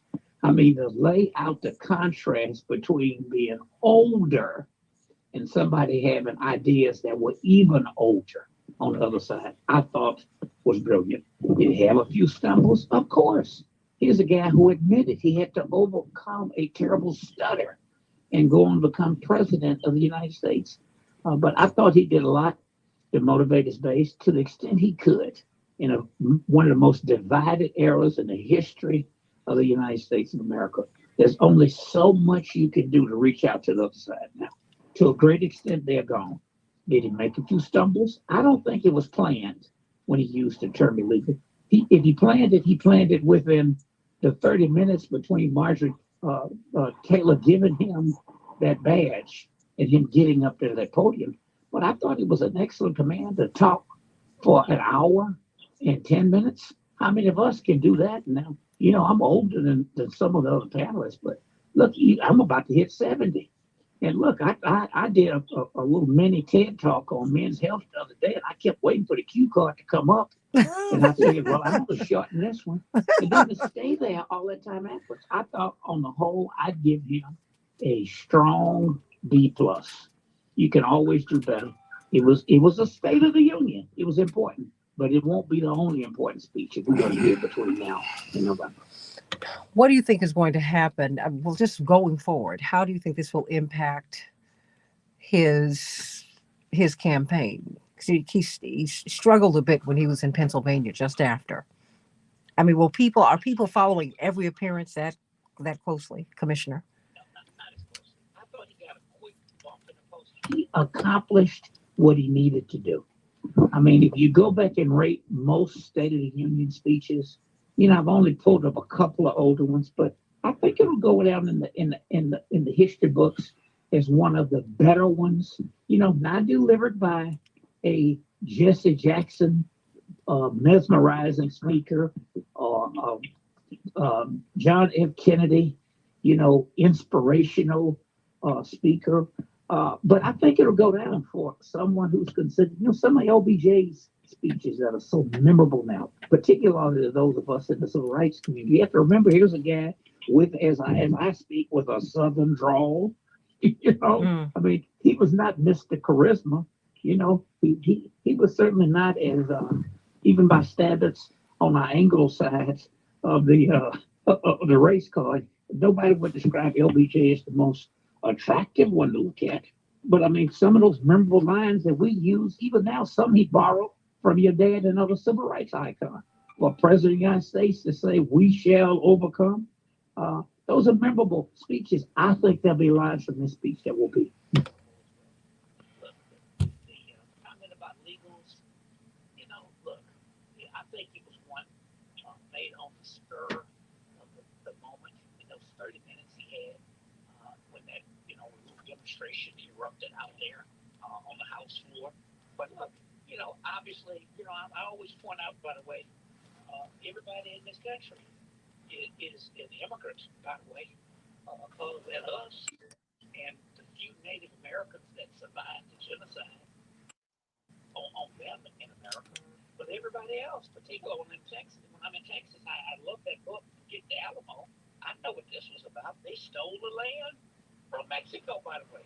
And they gave them 3 conditions. You had to convert to Catholicism, you had to speak Spanish, and you couldn't have slaves. Now, we know what they were really mad about. But we go out and celebrate Texas independence as though it was a fight for slaves. It was a fight to keep people from having independence. Not for independence. It was to avoid it.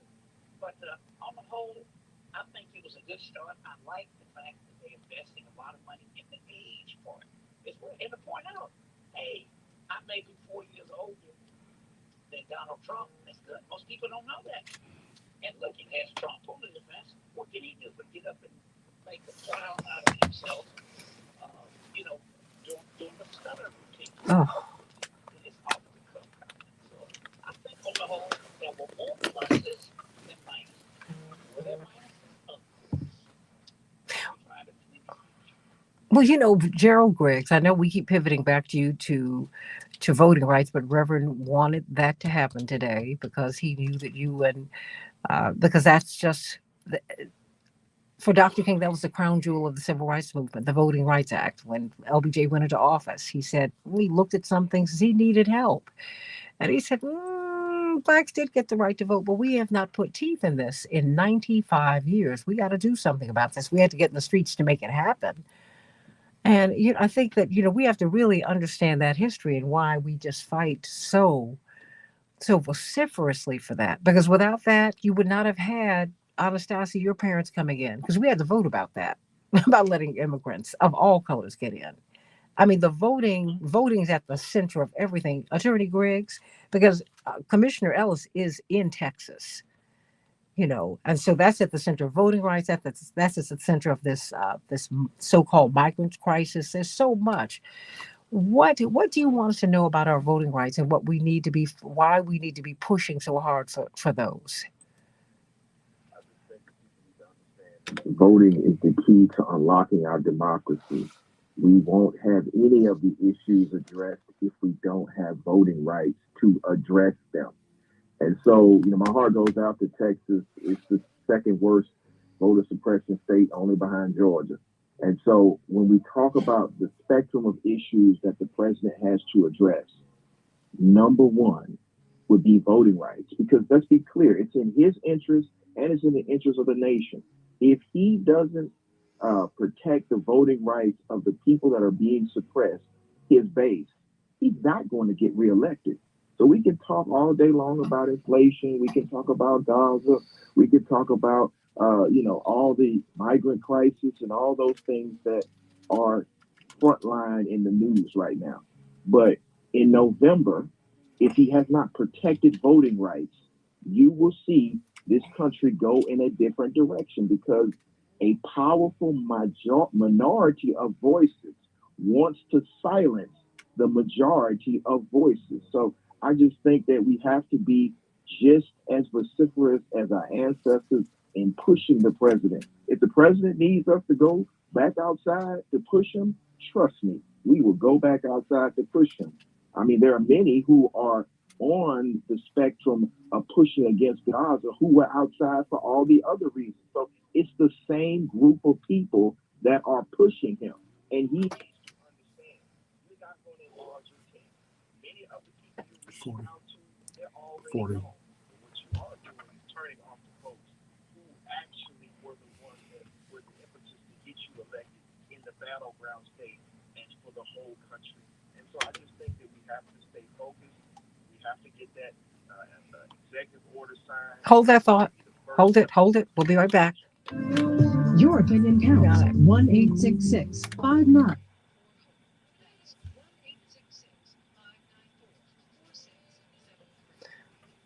We got a lot of people who are listening.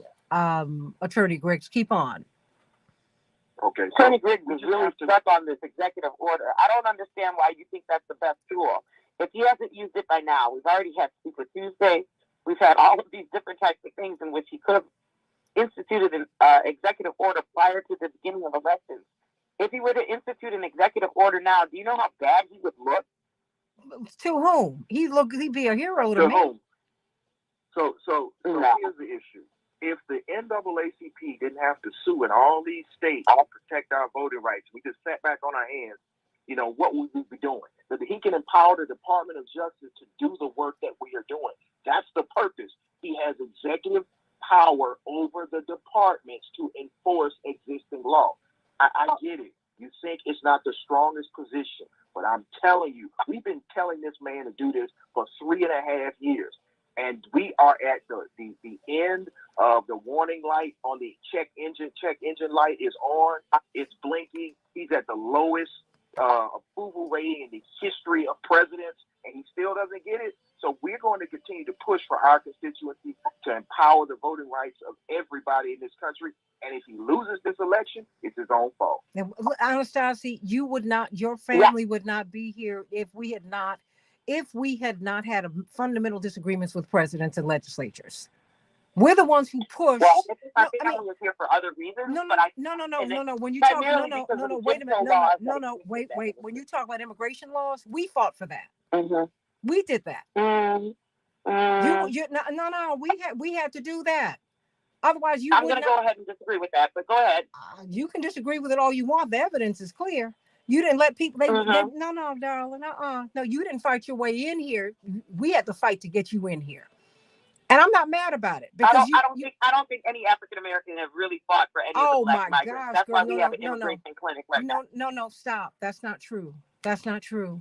Everything that we've fought got for. People here on the west side saying, I don't want to house the unhoused migrants. I got they're it. migrants. I got that, but that's a different issue. Anastasia. Black folks have been fighting for Black people in this hemisphere and in the diaspora since we've been on this 400-year project. We absolutely have. And we're going to have a conversation about this tension that we have, because we shouldn't have it. But I know what Black people have done for everybody. That's all we've done. And all we're asking is that, because everybody wants to ignore our narrative because it's the nasty narrative. No one wants to talk about slavery. And I'm tired of that. As a direct descendant of people who were enslaved. It's insulting. Absolutely insulting. If I'm not free, you can't be free. That's real. Because this black skin thing in America is real. Stand by. Boy, we got a lot going on here on Keep Hope Alive with Reverend Jesse Jackson. My soror and I, we get into it, but we love each other. And because we love each other, we can get into it. And we keep on going, and we go to the sorority meetings together and love each other, keep it moving.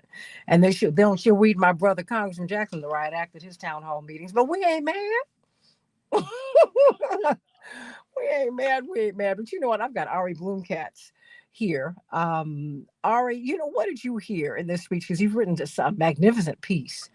And I just want you to read a little bit, less than a minute of an excerpt as you look at Gaza, as we're looking at starving children. The children are starving. They are, according to the United Nations, they are being physically and sexually abused. Women are being physically and sexually abused. The Palestinians are.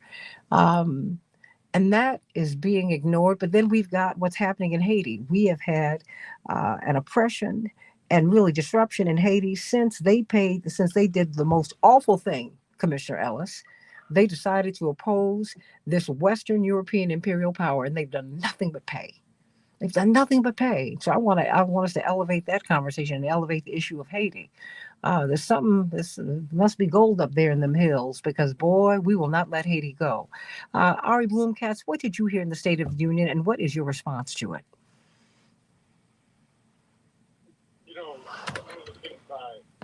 In the State of the Union actually occurred before the State of the Union, during the State of the Union outside of the Capitol. And one of those things that we heard before the State of the Union was the voices of so many protesters who were working to block the streets and traffic to even make it so that Biden had a hard time getting there.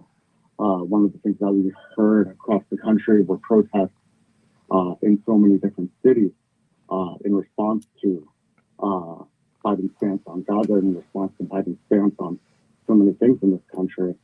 And we heard, really at the State of the Union, Biden doing his best to ignore all of these voices.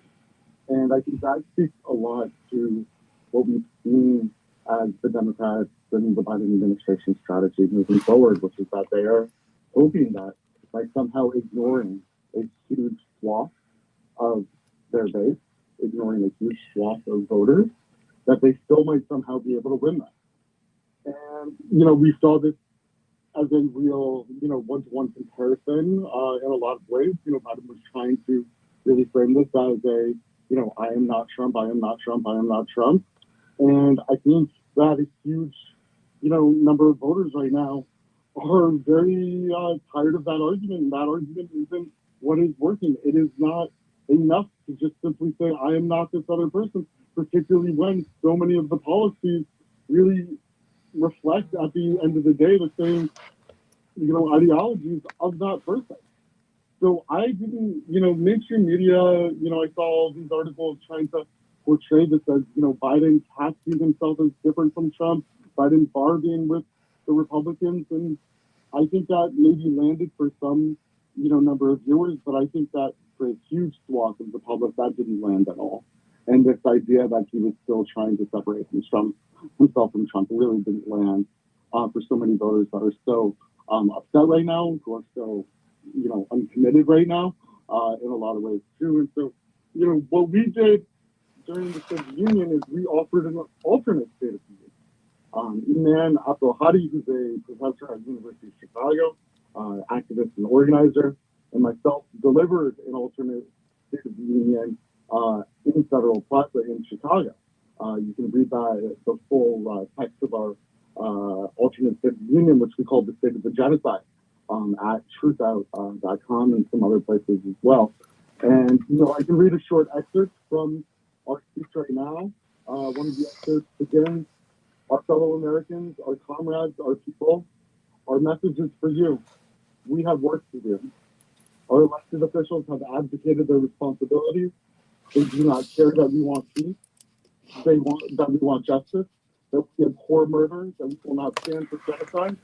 Our fellow Americans, we are facing an election in which any semblance of morality can apparently only be found through declaring ourselves uncommitted, an apparition conjured into the primaries by voters who do not know where else to turn. President Biden, do you feel the spirit of uncommitted with you in the U.S. Capitol tonight? Do you sense its breath? Do you feel its pulse? Can you hear its heartbeat? We can. It sounds like 100,000 voters in Michigan rejecting the dehumanizing offer to pick the lesser of evils. It sounds like 90,000 exasperated voters in North Carolina. It sounds like 50,000 Minnesota voters desperate for absolutely anything other than death stacked on top of death. You have failed us, and in state after state, we are letting you know that we owe you nothing. You still have to earn our vote.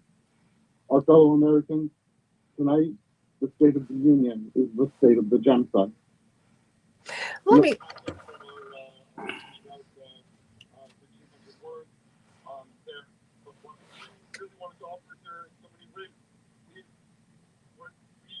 Narrative intervention that's necessary right now, which is that if Biden actually wants to speak to the voters that he needs to tell them into office, he can't out-participate it.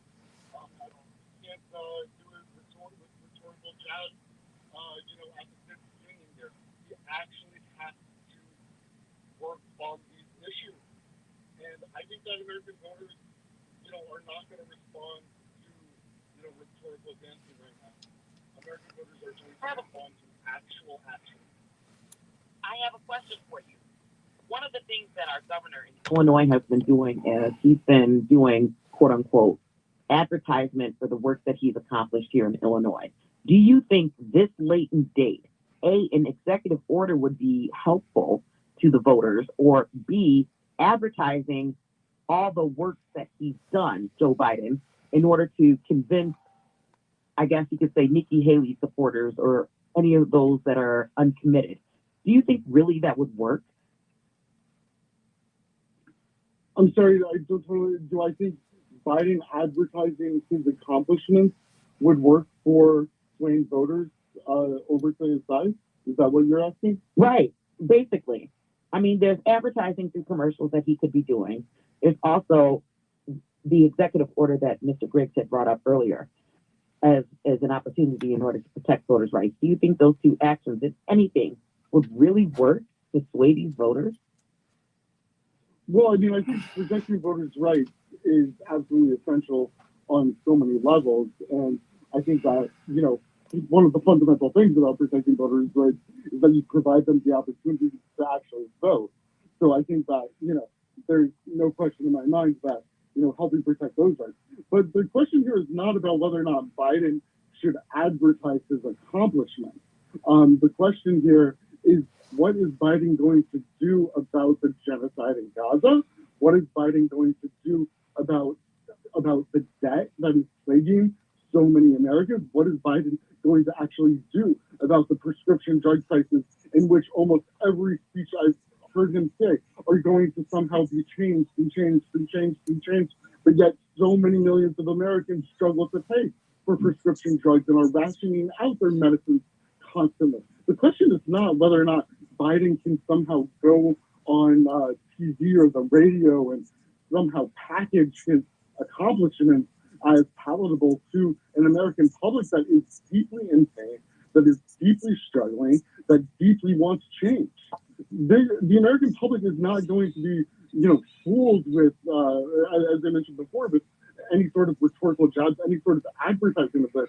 The only thing that Biden can do right now to galvanize the base is to actually hit these issues head on and to not keep trying to run from them, to not keep trying to put tiny little band-aids on them, like building a pier in, you know, Gaza or things like that. It's not going to happen. Biden has to actually deal with these issues, and he does have plenty of time before November to work on these things and to hit them head on. The question is whether or not Biden is going to keep trying to run from all of this, or whether or not Biden's going to actually hit these issues head on that for voters are not going anywhere. Well, you know, Commissioner Ellis, do you think, well, before I get to you, Commissioner Ellis, let me just ask you very quickly. Was there anything in the speech that you think moved the uncommitted, Ari Bloomkatz? I don't think that there was much that moved people who are solidly committed to Trump. I think the issue is going to be turnout. Look, on a lot of your shows, I've heard people say, speak to his base. And I think that he could try to do that. I just want to stress that, you know, we're no longer in the era of an imperial presidency. You know, the Supreme Court has shown on many pieces of legislation, you take the student loan issue, I thought it was pretty clear to me. They took away this president's ability to do what previous presidents have done for years now. The Democrats are restrained by and large, on the Democratic side of the aisle, we follow the rule of law. One of the most devastating impacts of the Trump presidency was what he did to that United States Supreme Court. I think some of those executive orders that are being advocated by the NAACP leadership out of Georgia may well be enacted. The question is, how long will it take a federal court in Georgia, some of them as bad as the ones in Texas, and they're not in the Fifth Circuit, but that circuit's pretty bad. And then when it gets to the Supreme Court, whenever it gets there, you know what's going to happen to them. Look, it's a divided Congress. And I think when he made his appeal saying, give me a Congress that will vote, a House and a Senate. We got to have 50 real Democrats in the Senate. And that's going to be a real challenge. Although Joe Manchin is not running, he may well be replaced by Republicans. It's a big challenge. You know, it's a very divided nation. But we're not in Russia. This is not a place where you just you get your person in as president, and they can do everything you want to do. And we're going to live probably for the rest of my lifetime, clearly, with that right-wing Supreme Court. Look, they may well strike down, all of the minority affirmative action programs for procurement issues. Some of the experts, the NBA had their mid-year conference. Black Lawyers Conference was in Houston last at the mid-year deal, maybe the 40th one that they've had mid-year. And a lot of those lawyers were saying, look, we've never seen it move with this much speed.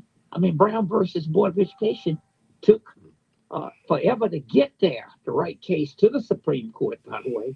And then that all deliberate speed phrase was used to slow it down up until, even today. They never got around to it with all deliberate speed. But so I'm just saying, this is not a place where just who you put in the White House matters. Up and down that ballot, things matter. Georgia and Florida, you see in issues in Texas, you see in issues where the state government takes over the power of local governments. If you have a group of people who are in leadership on the local level, they just pass laws to shut it down. And the good thing is, I see where in Florida, they're pushing back on DeSantis trying to do more of this anti-woke stuff. There's not much more damage he can do, but he's demented enough to think of stuff. And now they're pushing back, want to ban the GLBT flag. And the Senate in Florida stopped it the other day, the leadership. Now, should it go after her, Republican member? But look, so the good thing is when you go so far to the right, at some point in these states, when you don't become president, there's a reaction. But I just want to stress that the presidency is not the end all.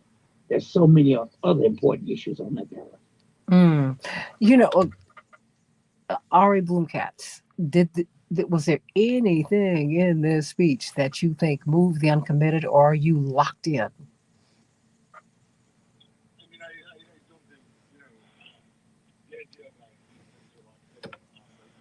I think that there are some folks who may be, but I think, the entire sort of ethos of the uncommitted folks, as well as, so many other voters right now too, is that, you're not always locked in until you actually, pull that lever on it. So I think, the idea that things can change between, now and November, I do think a lot of things absolutely can change. And, we've seen historically how much things can change for both voters and candidates in such a short amount of time as well. And so I think that's one of the things that I'm really, hoping, is internalized by the Biden administration, by the Democratic establishment as a whole, which is that there is still possibilities there. We're going to see the DNC here in Chicago. There's still a lot of time, and there is time for Biden to move on a lot of these issues. But what we have seen from some of the uncommitted voters, what we have seen from some of that movement is that before, they feel like they can even consider, moving on this issue, they need Biden to call for an immediate ceasefire. They need him to use his administration and the United States government's power to stop the killings in Gaza, to stop the genocide from happening. And we've also seen a lot of voters, either part of the uncommitted movement or part of other movements or just by themselves, looking at a number of issues in which they need Biden to move on in order to feel like they can vote for him. And that was a big part of our speech for the genocide, which is that Biden still needs to earn all of our votes. And at the end of the day, what we saw from the State of the Union was Biden trying to basically posture as though he deserved everybody's votes no matter what.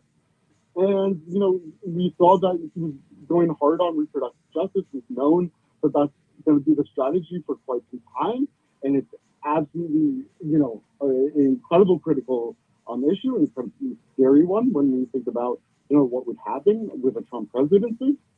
But at the same time, voters right now are very tired. Many voters are very tired right now of Biden saying again and again and again, you should vote for me because I'm not Trump. You should vote for me because I'm not Trump. Yet we've seen from his language, particularly on a number of issues, including immigration, including healthcare, including schools, that his actual policies, that his actual postures around this do not look that much different than if a conservative or a Republican was also in the Oval Office. And voters are not stupid. Voters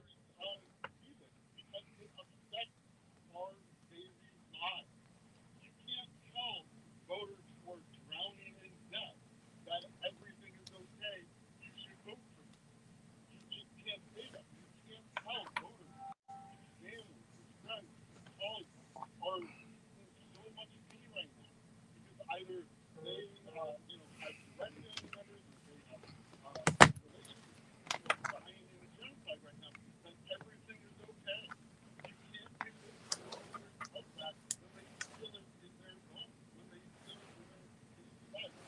You can't convince voters who are at the Walgreens counter, absolutely devastated because they're being quoted $1,400 for a 30-day supply of medicine, that everything is okay and that this is okay. You absolutely cannot do that as a candidate, and that is the biggest misstep that Biden is making right now, is that he and the Democratic Party establishment are believing that voters will still vote for them if they are miserable, if they are in pain, if they believe that there's not a lot of hope or way out, and they won't. Somebody earlier on the call talked about turnout. Turnout is absolutely critical, absolutely essential. So even if we do get some of these voters to turn out, the real question is, are they going to get voters to turn out? Are they going to back up? Are they going to take what's off to help them? And let Biden and the Democratic establishment show support? I don't see that happening. Back with more of Keep Hope Alive. Closing thoughts in just a few minutes. Coming up, we'll have closing thoughts from Reverend Jesse Jackson right here on Keep Hope Alive. And Rodney Ellis, it won't be Black folks' fault. I mean, I think black folks are doing everything that we can, but part of the reason that I had trouble on my last station was that I said, it is not my obligation to bring black voters in for you. I said, the Democrats need to figure out why they're losing black men. You need to figure out and address why you're losing young people. You need to figure this out. I said, because I can't keep my credibility and tell them that, like Ari just said, I got a $1,000 quote on some medicine and I have excellent insurance. I was like, wait a minute, what? Oh my word. I just stress a president can't do it all. I mean, but we're not saying that he can do it all, but he can do something. He can't do it all. But even if you get your surrogates out here to say something to other people, I think he's pushed that envelope about as far as it can go on executive action. He'll still try some creative stuff between now and the election, but I can assure you the courts will strike it down. The question is how long will it take to strike it down? So what do you think? Well, what is? And it won't be black folks alone. Hey, most of us who's your panelists, we're gonna be okay, but there'll be a whole lot of pain. I just want to stress that.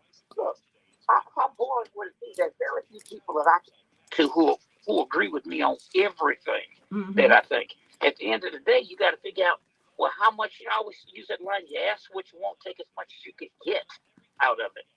But look, the choices are never perfect. They never have been. But it's just so much at stake. Yeah, but how do you explain even if we that get to the White people? House? The challenge is if we didn't keep the House. I mean, gosh, you just think of how. Look, I was one of those who wanted more. I wanted universal health care. And now I'm looking back thinking, oh, God, that Affordable Care Act looks mighty good. Now, my state haven't taken it. Texas and Florida, the two big ones still out there. So, but what argument can you make? Because folks are furious. The race is between Donald Trump and Joe Biden for the White House. But that ain't going to work. And then the race is between whether or not we can get 50 real Democrats in the Senate or if we cannot. And then the race is between whether or not we can get control of the House and have the first African American speaker from New York. You know, he can't do everything that philosophically I'd want him to do. It's all about, can you get the votes? That's the story of America. Can you get the votes? Look on immigration. Look, even in your town, in Chicago, in New York. I mean, you're seeing people who normally were very supportive, and they're turning. You know, they're forgetting when it comes down to self-interest. They forget the struggles that we went through in this country. Or forget what people are running from. They focus. It's easy to focus on what they're running to and what you lose, but not focus on what are they running from. Does Here's anyone have anything? Yeah, here's the problem with that. We've done that. We gave them the House. We gave them the Senate. We gave them the White House. And I'm speaking just from Georgia. We did all of those things. And what did Georgia get in response to that? More pushback, more blowback, more being ignored. And so I get that's the message. I don't think that's a winning message. Because here's the thing. People are already battening down the hatches for what's coming. And so we need to understand that if he doesn't deliver 20 seconds in the next Aaron on here. few months, we have to be prepared, because that's only one state that's really going after the last candidate in a 10 way seconds. that will hopefully prevent him from doing the damage he did the last 4 years. 3, and that's 2, Georgia. Stand by. And You know what? One of my guests, I beg him to come on every week. He's been sitting here, and I did not call upon Aaron Niederman. Oh my gosh, Aaron from If Not Now and the Poor People's Campaign, one of our brilliant young activists. I'm going to have you on again next week. But Aaron, the last 90 seconds belong to you. You've heard a whole lot. Yeah, hi, good morning. Thank you. And yeah, we have heard a lot, and it doesn't seem like there's much else to say, but I think the one thing that I've just been thinking about, you asked this question of, did this shift any of the potentially uncommitted voters or the people that have already voiced being uncommitted? And I was just imagining what this speech must have been like for many of the people that had been organizing, pushing for a ceasefire, like myself, but also someone who has family in Gaza, a Palestinian listening, who may be a family member or multiple family members, or maybe even a whole portion of their family have been killed in this genocide. And Biden starts the speech and he says, I address you at a moment unprecedented in the history of the Union. And you're waiting there. I can only imagine this person waiting there with bated breath, expecting a substantive change from Biden here. And then he goes on to ignore the issue of Gaza for the next several minutes of the speech until he only calls for a temporary ceasefire, something that these families are not looking for. He doesn't mention Netanyahu. He doesn't talk about how to bring an end to the conflict. He mentions that there's members of the people in the chamber that are whose family members are being held in Gaza. They're being held in Gaza, but doesn't have any Palestinians, any constituents on the floor.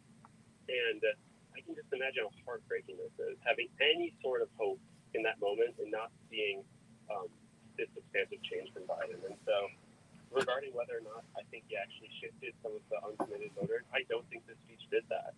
I think he knows what he has to do, and he's refused to do it. And so, for those 5 seconds. I would imagine that they are still remaining uncommitted. Aaron Niederman, I got to get you back. Keep Hope Alive with Oh my Reverend goodness, Jesse but stay Jackson. right here. For more information on upcoming shows and guests, please visit our website at www.keephopealiveradio.com. Please forgive me, Aaron. And I am always haranguing Aaron about getting on the air.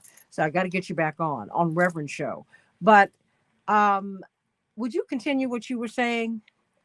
Because you said that this was not a game changer of a speech. Yeah, I mean, well, first off, I just want to say it's been great listening anyway. So I'm very happy to be here with But I wanted you on there. You know, I bug you every day. I'm so sorry about that. I'm like, I bug him, Ari. Oh, God. I'm a pain. Well, I enjoy them. No, I am a pain. I'm like, I need to get you on the air. You need to be on the air. And here you are. I'm sorry. Hey, Aaron, this is Raphael from Houston. Send me his number, son, Peter. I'm going to be over for the conference of Black mayors next month. I'd love to meet him. You need to meet him, and you need to meet Ari Bloomkatz. because they are really tremendous young activists. They're brilliant, very studied, and they need to have in Atlanta? Are they in Atlanta or where? No, Chicago. Everything great is not in the South. Excuse me. Oh, well, I'm not coming to Chicago until winter, so. Oh, please. It's going to be in the 50s this week. Hey, it'll be 70. It'll be 72 in Houston, and I'll be on my bicycle. Tell the congressman that. Oh, no. You know, he and Congressman Jackson are bike riding buddies. I don't know how you do it, but y'all, because Johnny gets out here and he rides his bike. He does. I don't know how. Do it now. You have a stroke with the issues he's dealing with up there. Oh, my poor brother. Bless his heart. But send me that numbers. I know I have to run now. Okay. I want those young activists to know. Now we go to these black churches and ask for votes, and we won a DA's race here. And what I hope will be one of the great progressive prosecutors around the country. We beat the incumbent 8 years and beat her by 38 points. Was that amazing? Oh. But I said, let's go back to these churches and thank people. You know, they don't live in the church. Yes. Any other religion but the Black Baptist, church primarily. And we're going back to thank now. I will admit the Lord will forgive me. I'm going to 2. And then I'm trying to reach out. I'm going to Tejano Day at the rodeo. And I'm going to try to learn something today with about 75,000 technology complex. Oh my Lord! Send them my number, by the way. I'm going to connect all of you by text like right now. Don't forget now. No, look, I'm 70. If I don't do it when I say I'm going to do it, you have to call me back, because I will forget. Look, I'm running with you. So I got to do this like right now. I'm just saying it's a simple message, you all. Consider yourselves introduced. Okay. Thank you. Okay. Love you all. But he is. We got to go to Atlanta. But you know what? He is the Texas Harris County Commissioner. He's been about the most powerful man in state government for the past 30 years in Texas, and he left the state Senate to become one of the commissioners for Texas Harris County, which houses Houston. Which is Houston, by the way. I'm sure they wonder what is Harris County. That's Houston. We're not as big as Cook, but we're a little below 5 million. You all slightly above 5 million. Well, no, they're trying to take us over, but we're not gonna let that happen. Our census count is probably not nearly as accurate as Illinois, so who knows how many folks are in Houston and in Harris County. But look, I gotta run. I look forward. I'll follow up. I may call you, so plug my number in, both of them, so you don't see this strange number coming from Texas or the Southern drawl and hang up on me. They wouldn't do that to you. Bye. I hear the other saying on the line. Hold on one second. Let me do this right now while you all are here. But he's Texas Harris County Commissioner Rodney Ellis and Aaron Niederman. Okay, Aaron. What does they say in the Black Church? Aaron. And then Ari.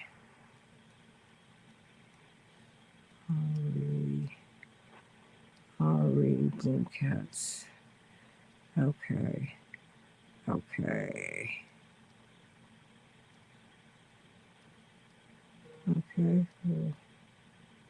Oh, wow. Darn it. Okay. I did it incorrectly, but okay. Rodney.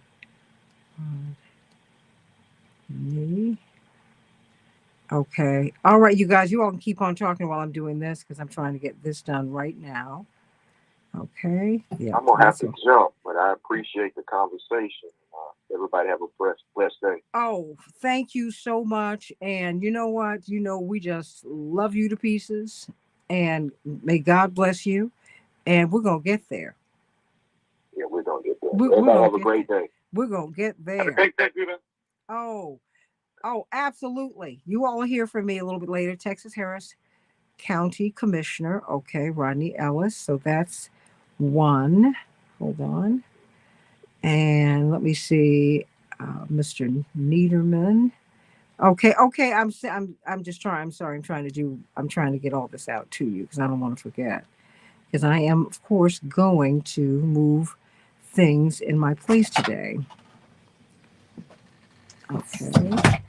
Yeah, thanks for connecting us, Antita. I know, honey. Please forgive me. Oh no, you're totally good. I was gonna say, the other thing I didn't get to say on air. Just I don't know if you've seen some of this research from the Center for Economic Policy coming out recently too. There's all these polls about people supporting like an end to military funding for Israel that are coming out recently. Yeah. I saw a call for ceasefire at CNN and like a recent letter from 600 rabbis as well. Like it's crazy to me how the public is shifting on this, and Biden has not really moved substantially on the issue. That was the big thing that was jumping out to me. Well, coming from the state. I think that's why, Dwight made the point that he made, Dwight McKee, that, he's thinking beyond the presidency. And that's what's, because he understands politics. And that is what is so sad, because it makes no sense for him to go past what the majority of Americans, Democrat, Republican, and Independent, want, unless you have your eye on the exit door and the reward you get coming out. Because as soon as he hedged for the ceasefire, he went to a big Israeli American donor. I mean, and money, unfortunately, is what drives politics in this country. That's why we have to have publicly funded elections and just take it out of it. We're the ones who are going to have to do it. We're the ones.